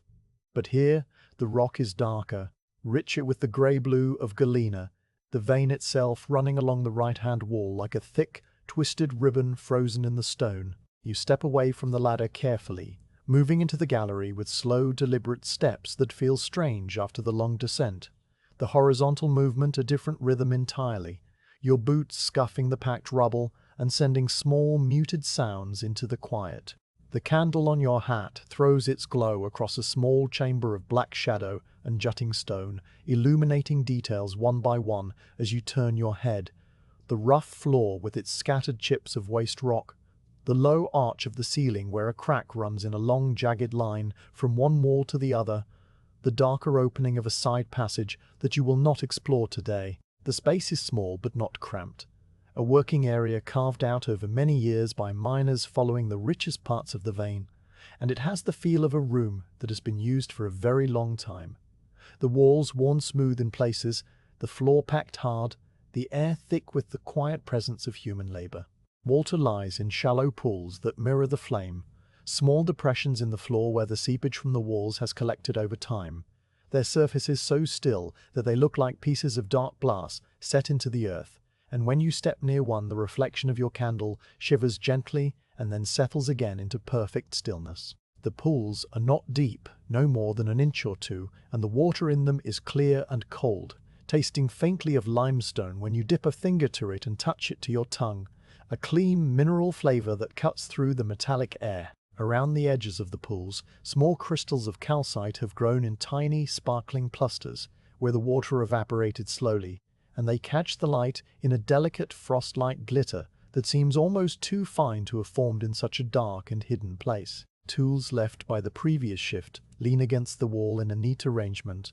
waiting in perfect silence for the next pair of hands. A small pick with a handle of worn ash, the grit darkened by sweat and tallow and the fine dust of the mine, the iron head showing the scars of many strikes against hard rock, its edge still sharp and ready. Beside it, a wooden shovel with a blade that has been worn into a crescent shape by years of scooping broken ore, the handle smooth and cracked in one place where it was mended long ago with a strip of leather that has now become as hard as the wood itself. The repair holding firm. A leather bucket with a rope handle sits nearby, its sides softened into a permanent slouch, the interior stained nearly black by the damp and the mineral residue of countless loads, and a faint smell of old wet leather rises from it when you lean close. These tools are simple, familiar objects, each one shaped by the work it has done and the hands that have held it, and they rest against the rock with the patience of things that have no need to move or change. You lift the candle hat from your head with both hands,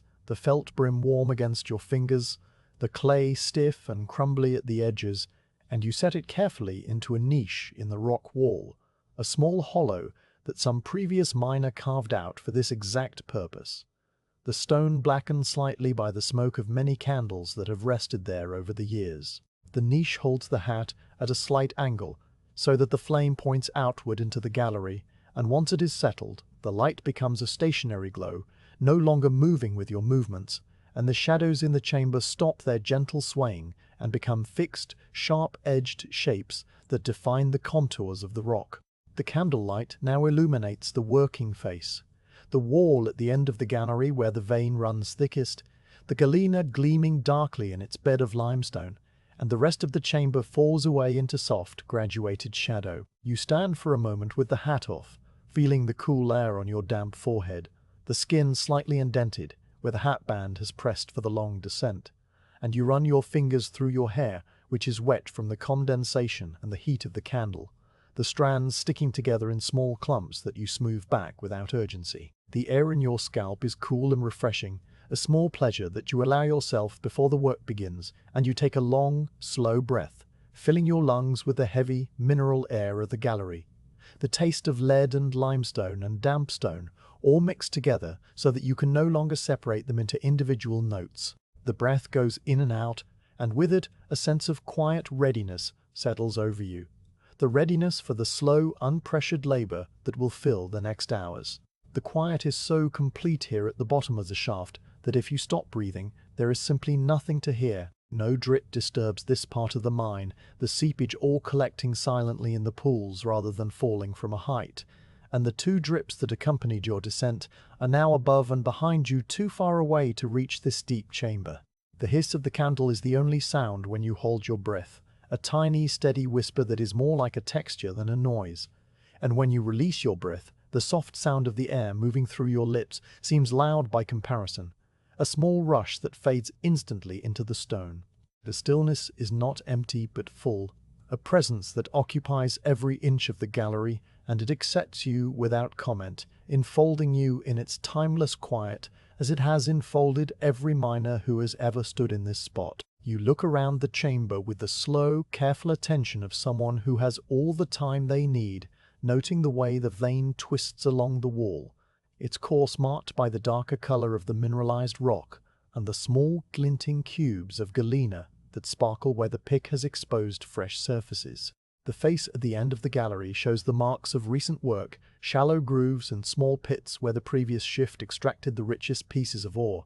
and a scatter of broken rock lies on the floor below it, pieces of waste stone mixed with fragments of lead that you will sort later, the valuable ore going into the bucket and the waste pushed aside against the wall. The face waits for you with the patience of stone, asking nothing, promising nothing, just being there as it has been for millions of years before the first miner found it, and as it will be for millions of years after the last miner is gone. Your body feels heavy now that the motion of the descent has stopped. A pleasant heaviness in your legs and your back and your arms, the kind of tiredness that comes from a long, steady effort rather than a sudden strain. And you roll your shoulders once, twice, feeling the muscles loosen and relax. The descent is behind you, the work is ahead, and between them is this small, quiet moment of transition where you stand in the candlelight and let the underground world settle around you like a familiar coat. Its weight and its smell and its silence, all as known to you as your own breathing, as your own heartbeat, as the slow, patient rhythm of a day that will pass without hurry in the deep heart of the Mendip stone. In the stillness of the gallery, you go about the slow, unhurried routine of a lead miner, a routine that has no beginning marked by a bell and no end marked by a whistle. Just the quiet, steady rhythm of small tasks performed in sequence without any pressure from the world above. There is no schedule here, no foreman calling time, no deadline for the delivery of ore beyond the simple expectation that each shift will produce what it can, and that expectation is so soft and so flexible that it never intrudes upon the calm of the work. You have all the time you need, and the candle will burn for hours yet, and the vein will still be there whether you work fast or slow. So you choose to work slow, not out of laziness, but out of a deep understanding that the stone rewards patience and the body lasts longer when it is not rushed. You move to the face at the end of the gallery, the wall of dark rock where the vein runs like a thick twisted ribbon through the grey limestone. The galena, a steely blue-grey that looks almost wet in the candlelight, and you stand before it with the relaxed posture of someone who has done this many times and will do it many more. The face is scarred with the marks of the previous shift, shallow grooves and small pits where the richest pieces were extracted, and the floor beneath it is littered with a scatter of broken rock, some pieces of waste limestone that are light grey and crumbly, some pieces of heavy dark galena that gleam with a dull metallic luster where they have fractured along their natural cubic planes. You bend down and pick up one of the ore pieces, a chunk about the size of your fist, and you turn it over in your hand, feeling its weight, which is far greater than its size would suggest, the lead making it dense and solid, like a stone that is being pressed by an enormous hand. The surface of the galena is rough where it broke from the vein, but smooth on the faces where the natural cleavage exposed flat, mirror-like planes, and in those planes you can see the reflection of your candle flame, tiny and perfect, a small orange point of light captured in the dark metal. You set the piece aside in a growing pile near the bucket, a pile that will be added to throughout the shift, and you return your attention to the face, examining the rock with the careful, knowledgeable gaze of someone who can read the stone as easily as a scholar reads a page. The vein does not run in a straight line, but twists and branches, sending thin tendrils of mineralization into the surrounding limestone, and you must choose where to apply the pick with care, wasting as little effort as possible on barren stone while following the richest threads of ore. You touch the rock face with your left hand, running your fingers over the cool surface, feeling the difference between the waste stone that is rough and slightly crumbly and the galena that is smooth and hard and cold. The temperature difference subtle but distinct to a hand that has learned this language over many years. Where the vein is thickest, a band about 4 inches wide runs diagonally across the face from upper left to lower right, its boundary sharp against the grey limestone, and this is where you will begin. This rich seam that promises good weight for the bucket, and steady, unhurried work for your hands. You reach for the small pick that leans against the wall, its ash handle fitting into your grip with the familiarity of an old friend, the wood worn smooth and dark at the gripping point, slightly tacky with the residue of tallow and sweat, and the fine dust of 100 shifts. The iron head of the pick is heavy, but not too heavy, balanced so that the swing comes naturally from the elbow rather than the shoulder, a tool designed for precision rather than force, and its edge, though scarred from many strikes, is still sharp enough to bite into the rock with a clean, decisive sound. You tap gently at a seam at the edge of the vein, not a full swing, but a light, testing strike that rings softly in the confined space.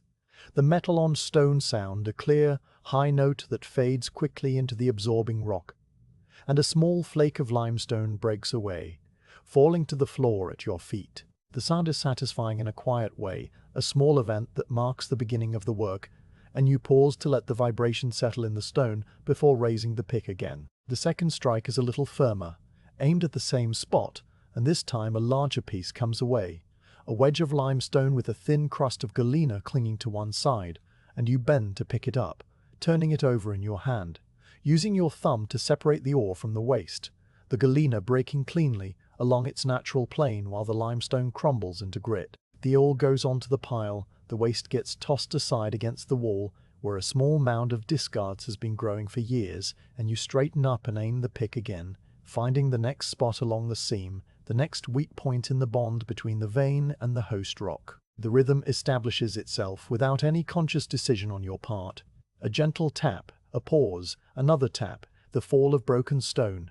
the bending to sort, the straightening to strike again, each cycle taking perhaps 20 or 30 seconds, each cycle producing a small handful of ore, each cycle as calm and regular as a breath. The metal on stone sound rings soft and muffled in the low gallery, over and over with long pauses between each strike, the pauses filled by the small sounds of sorting and the ever-present hiss of the candle and the deep underlying silence that absorbs everything. The ringing is not harsh or loud, but rather a clean, bell-like tone that seems to travel only a few feet before the rock swallows it, so that the sound you hear is never the full note, but a muted, softened version, like a distant church bell heard through a thick fog. Between strikes, while you are bent to the floor sorting the fallen fragments, the silence returns completely, and then you rise and strike again, and the small, clear note rings out once more, a punctuation in the long passage of the underground hours.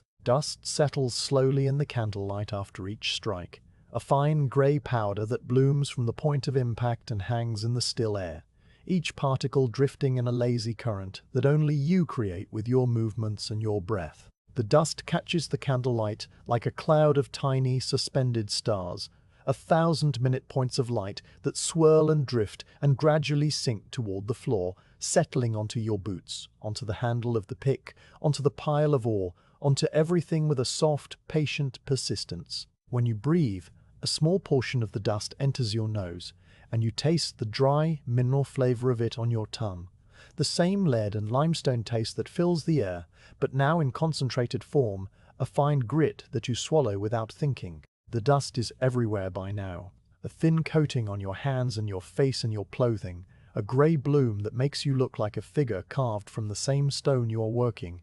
and you pay it no mind because it is as much a part of the mine as the darkness or the cool air or the steady flame on the candle. Every movement you make is measured. The scrape of the shovel gathering fallen chips, a soft, gritty sound that blends with the other quiet noises of the gallery. And you use the wooden shovel only when a significant amount of waste has accumulated, preferring to pick up the ore by hand so that you can feel each piece and judge its quality before adding it to the bucket. The shovel blade slides across the packed rubble floor with a low, scraping hiss, pushing the broken limestone to the side where it joins the growing mound. And then you set the shovel back against the wall and return to the pick, the rhythm continuing without interruption. There is no need to hurry the shovel work, no need to rush the picking, no need to do anything other than maintain the slow, steady pace that feels natural and sustainable, a pace that could go on for hours without exhaustion. The candle burns on in its niche, the flame steady and upright, the wax pool deepening slowly,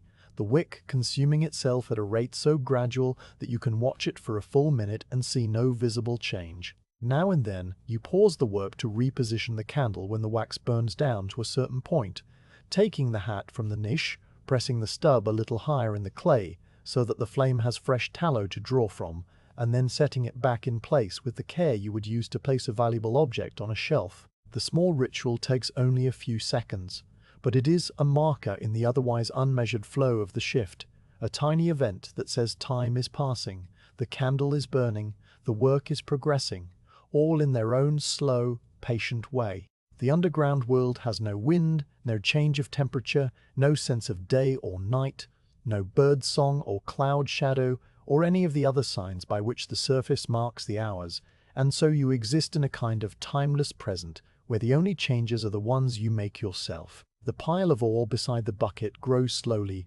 piece by piece, each fragment of galena adding its weight to the collection, and the bucket gradually fills with the heavy, dark stones that will be hauled up the shaft at the end of the shift. But there is no moment when the bucket is suddenly full, just a gradual accumulation that you notice with a quiet satisfaction. The vein in the face is a little deeper now, a little more recessed than it was when you began,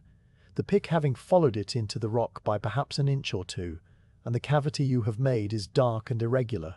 its edges showing the fresh, bright surfaces of newly broken stone. Your body moves through the work with the ease of long practice, the muscles in your shoulders and arms doing their job without complaint, the bending and straightening a gentle exercise that keeps the blood moving and the stiffness at bay. Sweat has begun to form on your forehead under the hat, a slight dampness that cools in the underground air, and you wipe it away with the back of your hand from time to time, leaving a smear of grey dust on your skin that you do not see and would not mind if you did. Your breathing is steady and slightly deeper than at rest, your heart rate elevated just enough to sustain the gentle labor, and you feel good in your body, the way a person feels after a long walk across the hills, pleasantly tired, but full of a calm energy that has no edge to it. The vein continues to yield its ore as you work, the galena breaking away in small, heavy chunks that you handle with a miner's appreciation for their weight and their luster.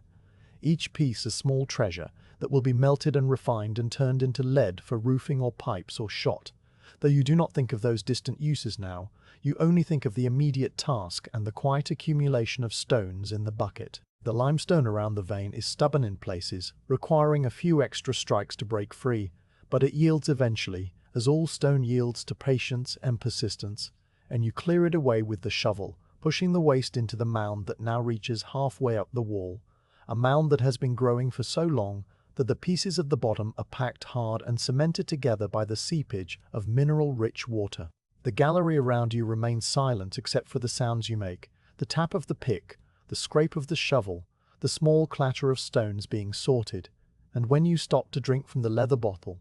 the cessation of sound is immediate and total, the quiet rushing back in like water into a depression. The water tastes clean and cool, the same spring water you carried down, and you drink only a little, enough to wet your mouth and throat, before replacing the stopper and picking up the pick again. The work resumes, and the sounds resume, and the stillness retreats to its place just beyond the candlelight where it waits, patient and eternal, for the shift to end and the noise to cease. The candle has burned down by another noticeable fraction, perhaps a third of its remaining length, and you make a mental note to light the spare before the stub gets too low to transfer the flame,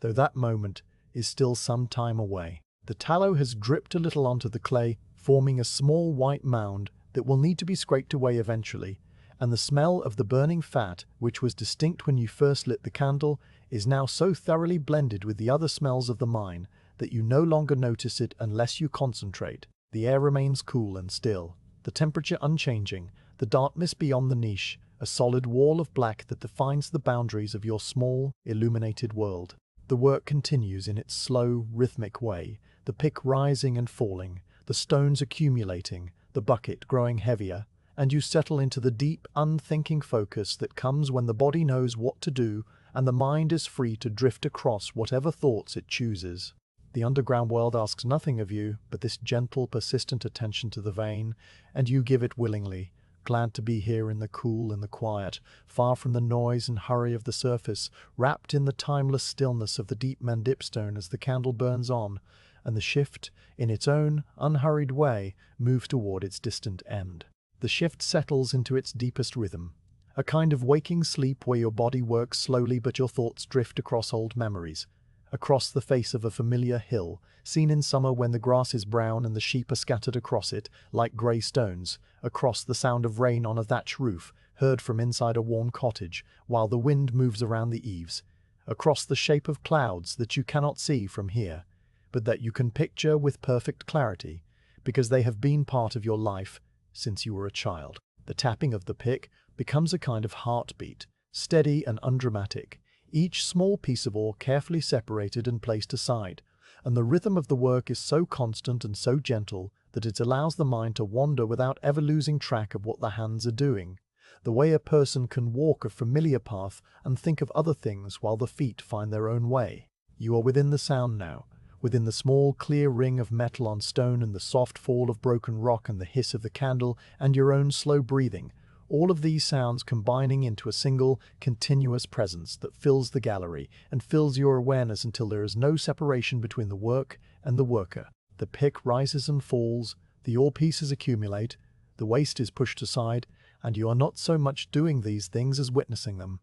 watching your own hands move with the skilled automatic precision that comes only from years of practice. Your body knows this labor in its bones, in its muscles, in the calluses on your palms, and the slight ache in your lower back that is not pain, but just a reminder of the work being done, and your mind is free to float like a leaf on a still pond, touching this thought and that memory, without any need to hold on to any of them. You think of the path across the common that you walked this morning, the damp grass brushing your boots, the single bird calling from somewhere in the grey distance, and you can see it with your inner eye as clearly as if you were still standing there, the pale sky, the brown bracken, the head-frame timbers, dark against the clouds. The thought arrives without any effort, a small gift from the part of you that remembers things, and it drifts away again just as gently when the pick strikes a harder patch of limestone and your attention returns briefly to the face before you. Then another thought comes, the face of someone you know,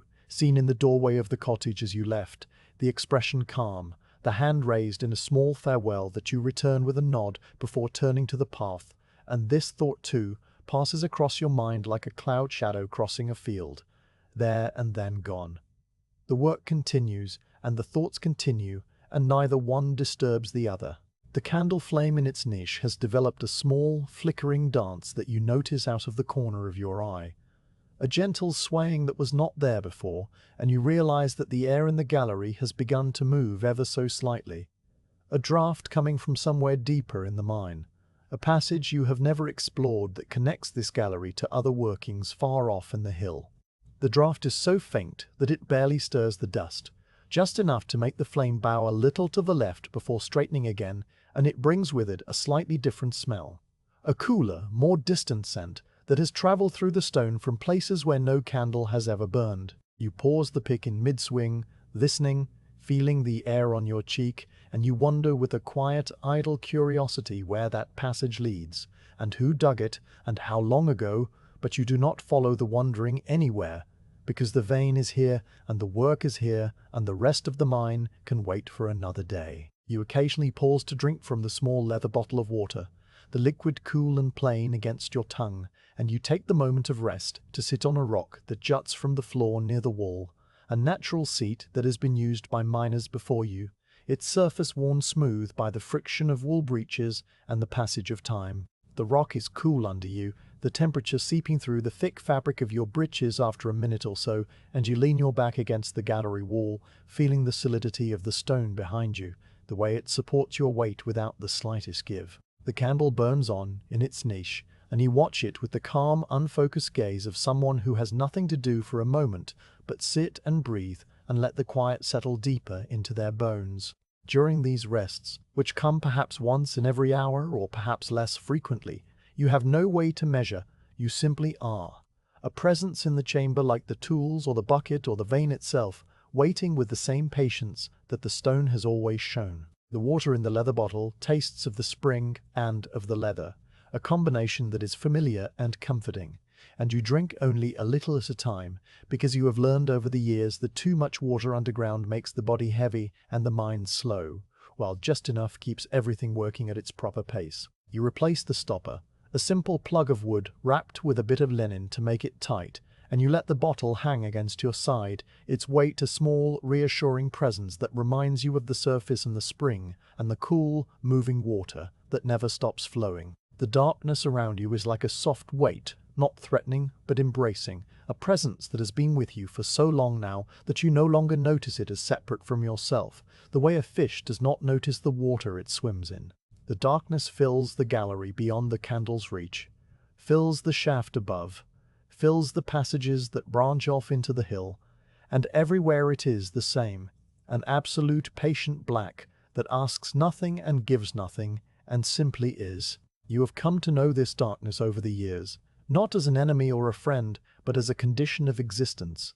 the natural state of the underground that holds no malice and no kindness, only the deep, enduring stillness of a world that has never been touched by the sun. In that darkness, your candle is a small, temporary star, and you are the sole inhabitant of its tiny solar system, the one point of warmth and motion in a universe of cold, unmoving stone. The stillness stretches out without measurement, and as you sit on the rock with your back against the wall and your hands resting loosely in your lap, the candle burning with a tiny hiss of tallow, you feel time become something fluid and strange, a thing that pulls around you rather than flows past. An hour passes, or two, or three, and you could not say which with any certainty, because there is no clock here, no sun, no changing light, only the slow melting of the candle, which you note with a calm acceptance when you rise from your rest and return to the face. The stub has burned down noticeably, the wax pool now deep and the wick beginning to curl at its tip, and you know that soon you will need to light the spare from the old flame and set it into the clay, a transfer that will mark the passing of the first half of the shift and the beginning of the second. You take the spare candle from your pocket, unwrapping it from its oiled cloth with care, the cloth soft and supple from long use, smelling faintly of the linseed that was used to dress it, and you hold the new stub up to the old flame, touching the wicks together until the fire catches and a second, smaller flame springs into being. The new flame is bright and eager, the tallow fresh and pale, and you hold it for a moment, watching it grow steady, before blowing out the old stub with a soft puff that sends a curl of smoke spiraling into the dark. The old candle, now just a lump of wax with a blackened wick, goes into your pocket to be melted down and remade later, and you press the new one into the clay on your hat, adjusting it until it sits straight and firm, the flame burning clearly and without any flicker. The light in the gallery is slightly brighter now with the fresh candle, the flame a little taller, the circle of illumination reaching a few inches further into the dark, and the small change feels like a renewal, a quiet beginning within the ongoing continuity of the shift. You return to the face, the pick finding its familiar place in your hand, and the rhythm of the work resumes as if it had never stopped. The same gentle tapping, the same sorting, the same slow accumulation of ore in the bucket. The vein continues to give up its treasure, the galena breaking away in clean, heavy chunks that ring slightly when they strike the pile, and you follow the seam as it twists and dips, adjusting your angle of attack to match its course, reading the rock with your fingers and your eyes to find the path of least resistance. The cavity you have made in the face is now a dark hollow about a foot deep, its edges sharp and irregular, the fresh surfaces of the newly broken galena glinting brightly in the candlelight, like a wall of dark mirrors. The work is satisfying in its steady, undramatic way, the sense of progress measured in the growing weight of the bucket rather than in any visible change, and you settle back into the deep, patient focus that makes the hours pass without weight. Your hands, as they work, become objects of quiet contemplation. The way the fingers curl around the pick handle, the way the skin on the knuckles has been stained a faint grey by the lead dust, the way the small scars and calluses catch the light and throw tiny shadows. These hands have done this work for a long time, and they have the look of hands that are skilled and capable without being in any way remarkable. The hands of a person who works with stone and wood and earth. They move with a calm, unthinking precision, selecting the right piece of ore, tossing the waste aside, brushing the dust from the face of the rock, and you watch them as you might watch a craftsman at a fair, with a mild, detached appreciation for their competence. The coolness of the gallery, which has been constant for the entire shift, seems to deepen very slightly as the hours pass.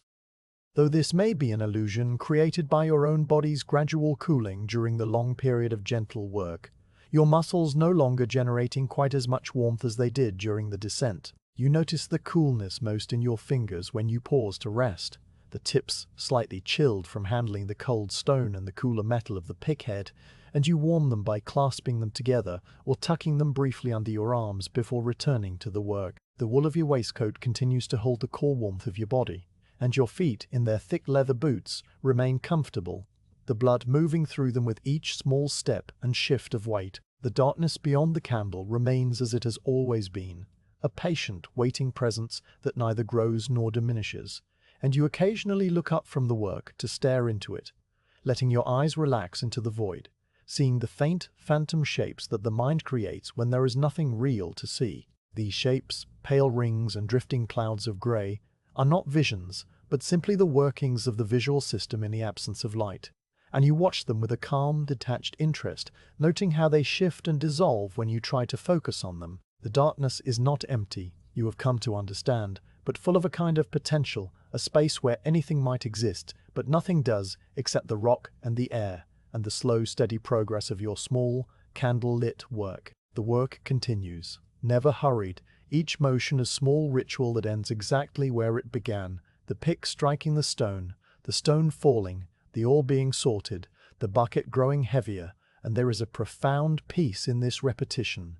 a peace that comes from the absence of any need to decide or choose or plan, because the only thing required is to continue. The vein will eventually run out, or the shift will eventually end, or the candle will eventually burn down to its final stub. But none of these endings is important now, because now there is only the work, the stone, the quiet, and the slow, patient passage of the deep underground time as the candle burns on, and the stillness holds everything in its gentle, timeless embrace. When the bucket holds enough ore and the candle has burned down to a stub no taller than your thumb, the shift reaches its natural conclusion without any bell or signal, a quiet recognition that the work is done and the time has come to return to the surface, and you set the pick against the wall with the same care you used when you first lifted it hours ago. The steel head rests against the dark limestone, the ash handle still warm from your grip, and the tool settles into its place among the other implements, with a small final clink that echoes very softly in the low gallery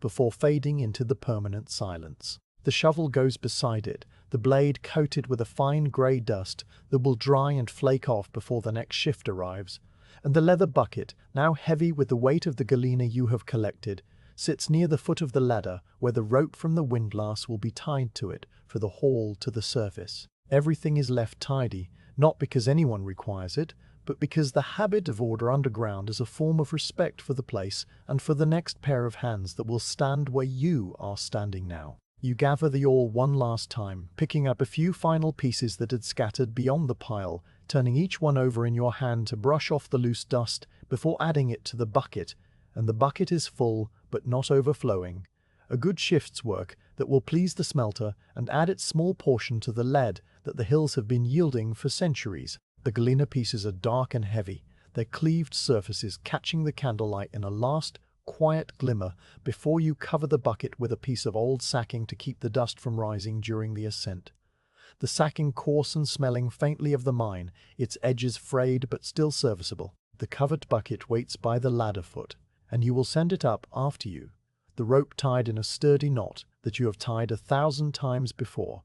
A knot that never slips because it is simple and well made and suited to its purpose. The face of the working stands dark and empty now. The cavity you have made a black hollow in the grey stone, its edges sharp and fresh where the last pieces of ore were taken, and you look at it for a moment with the calm satisfaction of a task completed. Not a grand accomplishment, but a small, steady contribution to the long history of this mine. The vein will still be here tomorrow, the galena still running through the limestone in its twisted ancient path, and another shift will come and take more pieces and leave another hollow, and the cycle will continue as it has continued for longer than anyone remembers. You are a small part of that cycle, one pair of hands among many, and there is a quiet comfort in that knowledge, a freedom from any burden of importance, and you turn away from the face with no more ceremony than a nod. You lift the candle hat from its niche, the felt warm and slightly stiff from the long exposure to the flame's heat, the clay now dry and cracked around the base of the stub, and you set it on your head with the familiar motion, feeling the brim settle onto your forehead, the weight a known and reassuring presence. The flame, now a short, stubby teardrop on the last of the tallow, still burns steadily, and you take a moment to press the spare stub, still wrapped in its oiled cloth, into your pocket where it will be ready if the current candle fails before you reach the top.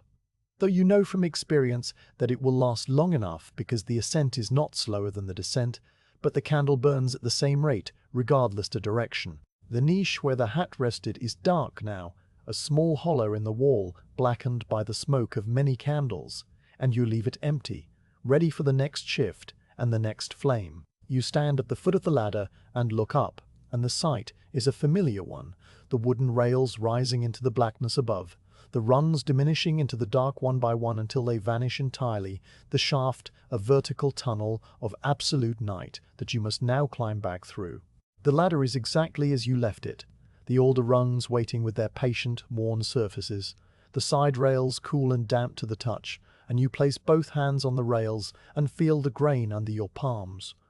The same texture that guided you down now ready to guide you up. The climb will be a mirror of the descent, the same spacing of rungs, the same creaks, the same slow rhythm. But now you will face the rock and your arms will pull more than push, and the darkness that has been below you will slowly become the darkness above as you rise toward the distant, invisible surface. You place your boot on the first rung and begin the ascent, your body shifting from the passive stance of standing to the active work of climbing, and the transition is smooth and unhurried, the muscles in your legs and arms engaging with the same easy familiarity they showed during the descent. The first rung takes your weight, the older solid and unyielding, and you reach up with your right hand to grip the rail higher, pulling yourself upward by inches, your left foot finding the next rung, your left hand following, a slow, deliberate progression that reverses the path you took hours ago. The candle flame bends downward slightly as you rise, the motion pushing it back against the flow of air,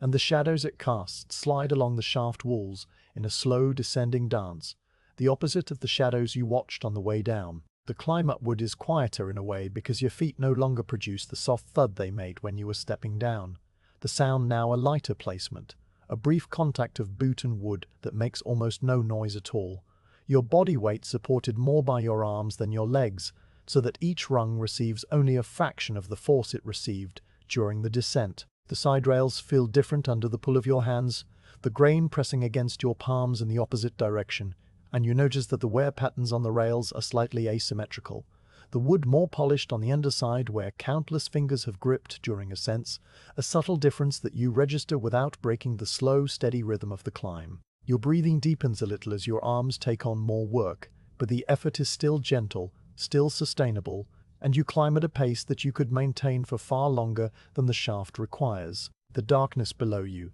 where the gallery and the face and the bucket of ore are receding into the depths, soon becomes indistinguishable from the darkness above and around you. The shaft, a uniform black tube in which the only reference points are the ladder and the small circle of candlelight on the rock wall. You climb steadily, rung after rung, and the rhythm of the ascent is so similar to the rhythm of the descent that your mind slips back into the same quiet blankness, focused only on the next grip, the next step, the small adjustments of balance that keep you centered on the ladder. The two drips that accompanied your descent are still sounding somewhere in the dark, their notes now growing fainter as you rise above them, the higher plink and the lower tock becoming softer, more distant, until after many minutes they fade entirely and the only sounds are your breathing, the slight creak of the wood, and the tiny hiss of the candle. The first section of the climb passes through the same wider fissure that you descended through earlier, though now you cannot see its dimensions, only feel the slight change in air pressure and the way the ladder vibrates differently in the larger space,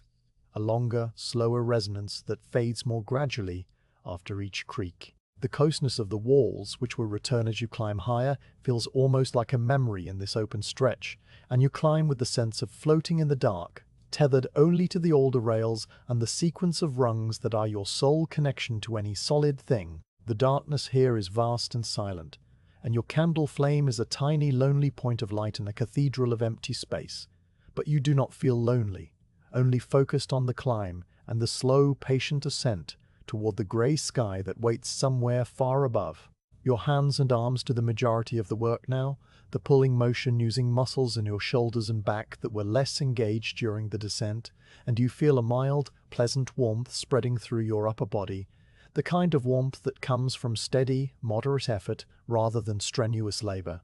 And it keeps the chill of the shaft at bay even as you climb through the cooler air near the midpoint. The wool of your waistcoat traps the heat, and the linen shirt against your skin is dry now, the moisture from the deep gallery having evaporated during the climb, leaving you comfortable and warm in your own small envelope of body heat. Your legs move in their steady, alternating pattern, lifting your weight from rung to rung, but the real effort is in your arms, and you pace yourself accordingly, pausing when you need to, though the pauses are briefer now because the ascent has its own momentum. The joins in the rails pass under your hands one by one. The small seams where one length of alder meets the next, the iron nail heads cool and smooth against your palms, and you feel each join as a small marker of progress, a sign that you are moving upward through the sections of the ladder, reversing the order you memorized on the way down. The join you remember from the upper shaft, where the gap between the two rails was just the width of the thumbnail, slides past your hand, and you know from that marker that you are perhaps halfway up, though halfway is a loose concept when you cannot see the end nor the beginning,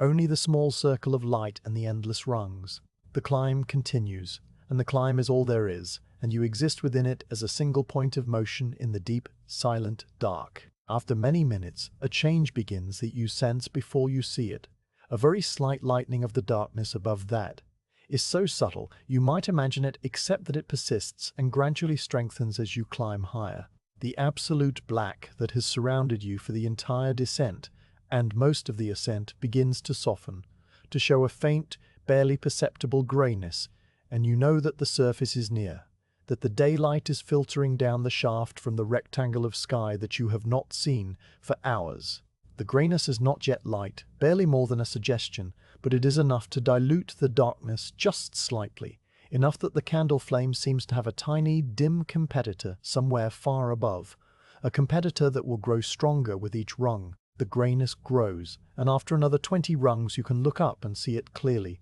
a faint patch of paler darkness that marks the shaft opening, still far away but now undeniably present, a small window into the world of the surface that waits above. The sight fills you with a quiet gladness, not excitement or impatience, but a calm, steady anticipation. The same feeling you have when you see the lights of your cottage across the common at the end of a long walk. You continue to climb at the same unhurried pace, not rushing toward the light but letting it draw closer in its own time. Each rung bringing the grey patch a little more into focus, a little more defined against the surrounding dark. The candle flame, which has been your sole companion through all the hours underground, now seems to dim slightly as the daylight increases, its orange glow less dominant against the growing greyness. And you watch it with a small sense of gratitude, this stub of tallow that has guided you down and will soon guide you out. The flame has burned low, the wax pool now shallow and the wick curling,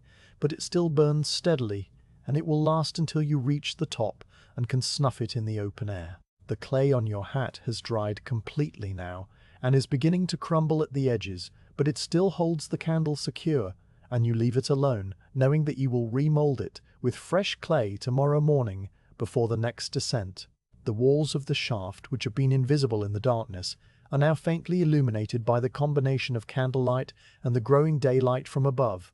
and you can see the rough limestone again, the pick marks and the mineral stains, the small seams of calcite that catch both lights and sparkle, very faintly. The walls are streaked with dark lines where water has run down from the surface, and higher up they show the lighter, drier rock of the upper shaft, the section you descended first when the morning was still new and the grass was damp under your boots. The sight of the familiar rock is like a greeting, a recognition that you are returning to the world you left, and you climb with a renewed sense of connection to the surface and the sky and the open air. The rectangle of daylight above grows larger with each rung, expanding from a faint grey patch to a distinct opening, and now you can see the dark line of the headframe crossbeam cutting across one corner, the same crossbeam you touched when you stood at the top in the grey morning. The sky beyond it is still pale and overcast, a uniform soft grey that looks exactly as it did when you descended hours ago. No brighter and no darker. The same endless English sky that covers the Mendip Hills in autumn, and you realize that the day has not changed, that the morning has perhaps become afternoon, but the light has remained constant, a gentle, diffuse illumination that marks no questions. The sight of that grey sky is beautiful after the absolute black of the deep shaft, and you climb toward it with the same slow, steady pace, savoring the approach. The air freshens as you near the surface, the heavy mineral scent of the deep mine slowly giving way to the cleaner, cooler smell of damp grass and wet heather, and the faint distant tang of wood smoke from some far-off chimney. And you breathe it in deeply, letting the surface air fill your lungs and clear away the last traces of the lead and the dust. The freshness is a quiet pleasure, not overwhelming but gentle, a gradual return to the atmosphere of the world above, and it carries with it a sense of completion, of a journey finished, and a task accomplished within the slow rhythm of the day. The scent of the underground will linger in your clothes and in your hair for hours yet, but for now the clean, moving air is a welcome change, and you breathe it with the appreciation of someone who has been breathing the still, heavy air of the deep stone for a long time. The final rungs of the ladder are within reach now, the top of the shaft outlined clearly against the grey sky, and you can see the grass growing around the opening, the blades bent over the edge where the miners have trampled them, the dark shape of the headframe timbers, the coil of rope on the windlass drum, all the familiar details of the surface that you left behind so many hours ago. Your hand reaches up and grasps the top rung, the same rung you tested with your boot at the beginning of the descent, and then your other hand finds the headframe timber, the rough, weathered wood of the surface structure, and you pull yourself up and out of the shaft, your boots finding the damp grass, your body straightening into the open air under the pale, infinite sky. You climb out onto the grass and stand for a moment, the candle on your hat now unnecessary in the soft dusk which has crept across the common while you were underground, the grey of the sky deepening slightly toward the east, where the evening will eventually come in a few hours. The candle flame looks small and pale in the daylight, a tiny, fragile thing that has served its purpose, and you snuff it between your thumb and forefinger, the wax warm and soft, the tiny thread of smoke rising and dispersing on the gentle breeze that was not there this morning but has now begun to move across the hills. The hat comes off your head, the clay crumbling as you pull the candle stub free and tuck it into your pocket for the walk home, and you run your fingers through your hair, which is damp and pressed flat from the hatband. The cool air on your scalp, a clean, refreshing sensation. All around you, the Mendip Hills lie quiet under the dimming sky. The grass a muted green-brown, the bracken rustling very faintly in the small wind, the distant sheep still grazing near the dry stone wall, where they were this morning, their grey shapes unmoving against the grey of the light. The common stretches away in all directions, the low swells of the hills rolling gently toward the horizon, and the quiet is the same quiet you left, just the single bird, now silent, the sheep bleating once from far away, the faint hum of the wind in the firs. The weight of the underground stillness remains with you like a gentle blanket, a calm that the deep shaft has pressed into your bones, and you stand in the open air, holding that stillness inside you, a private treasure that the surface cannot take away. You tie the rope to the bucket of ore and haul it up with the windlass, the wooden drum creaking in its familiar way, the hemp rope taut and steady, and the bucket emerges from the dark shaft into the grey light, its load of galena pieces heavy and dark, ready to be carried to the smelting house where it will be weighed and recorded and added to the tally of the mine. The windlass handle is smooth under your hands, the wood polished by many turns over many years, and you crank it slowly, without haste, because the work is nearly done and there is no reason to rush the last task of the day. The bucket comes to rest on the grass beside the shaft, and you untie the rope, coiling it neatly on the drum, just as it was when you arrived in the morning, everything returned to its proper order. You stand for a moment longer, looking out across the hills, the cool evening air moving around you, the sky still overcast, but somehow softer now, the light beginning its slow fade toward dusk. The cottage is a distant dot across the common, invisible from here but present in your mind, and the path leads through the grass and the bracken, the same path you walked this morning in the grey dawn, now waiting to take you home. You pick up the bucket of ore, the handle solid in your grip, and you begin the slow walk toward the smelting house, your steps steady and unhurried, the stillness of the underground wrapped around you like a coat, the day complete and the long, quiet sleep of the hills still holding its patient watch over everything.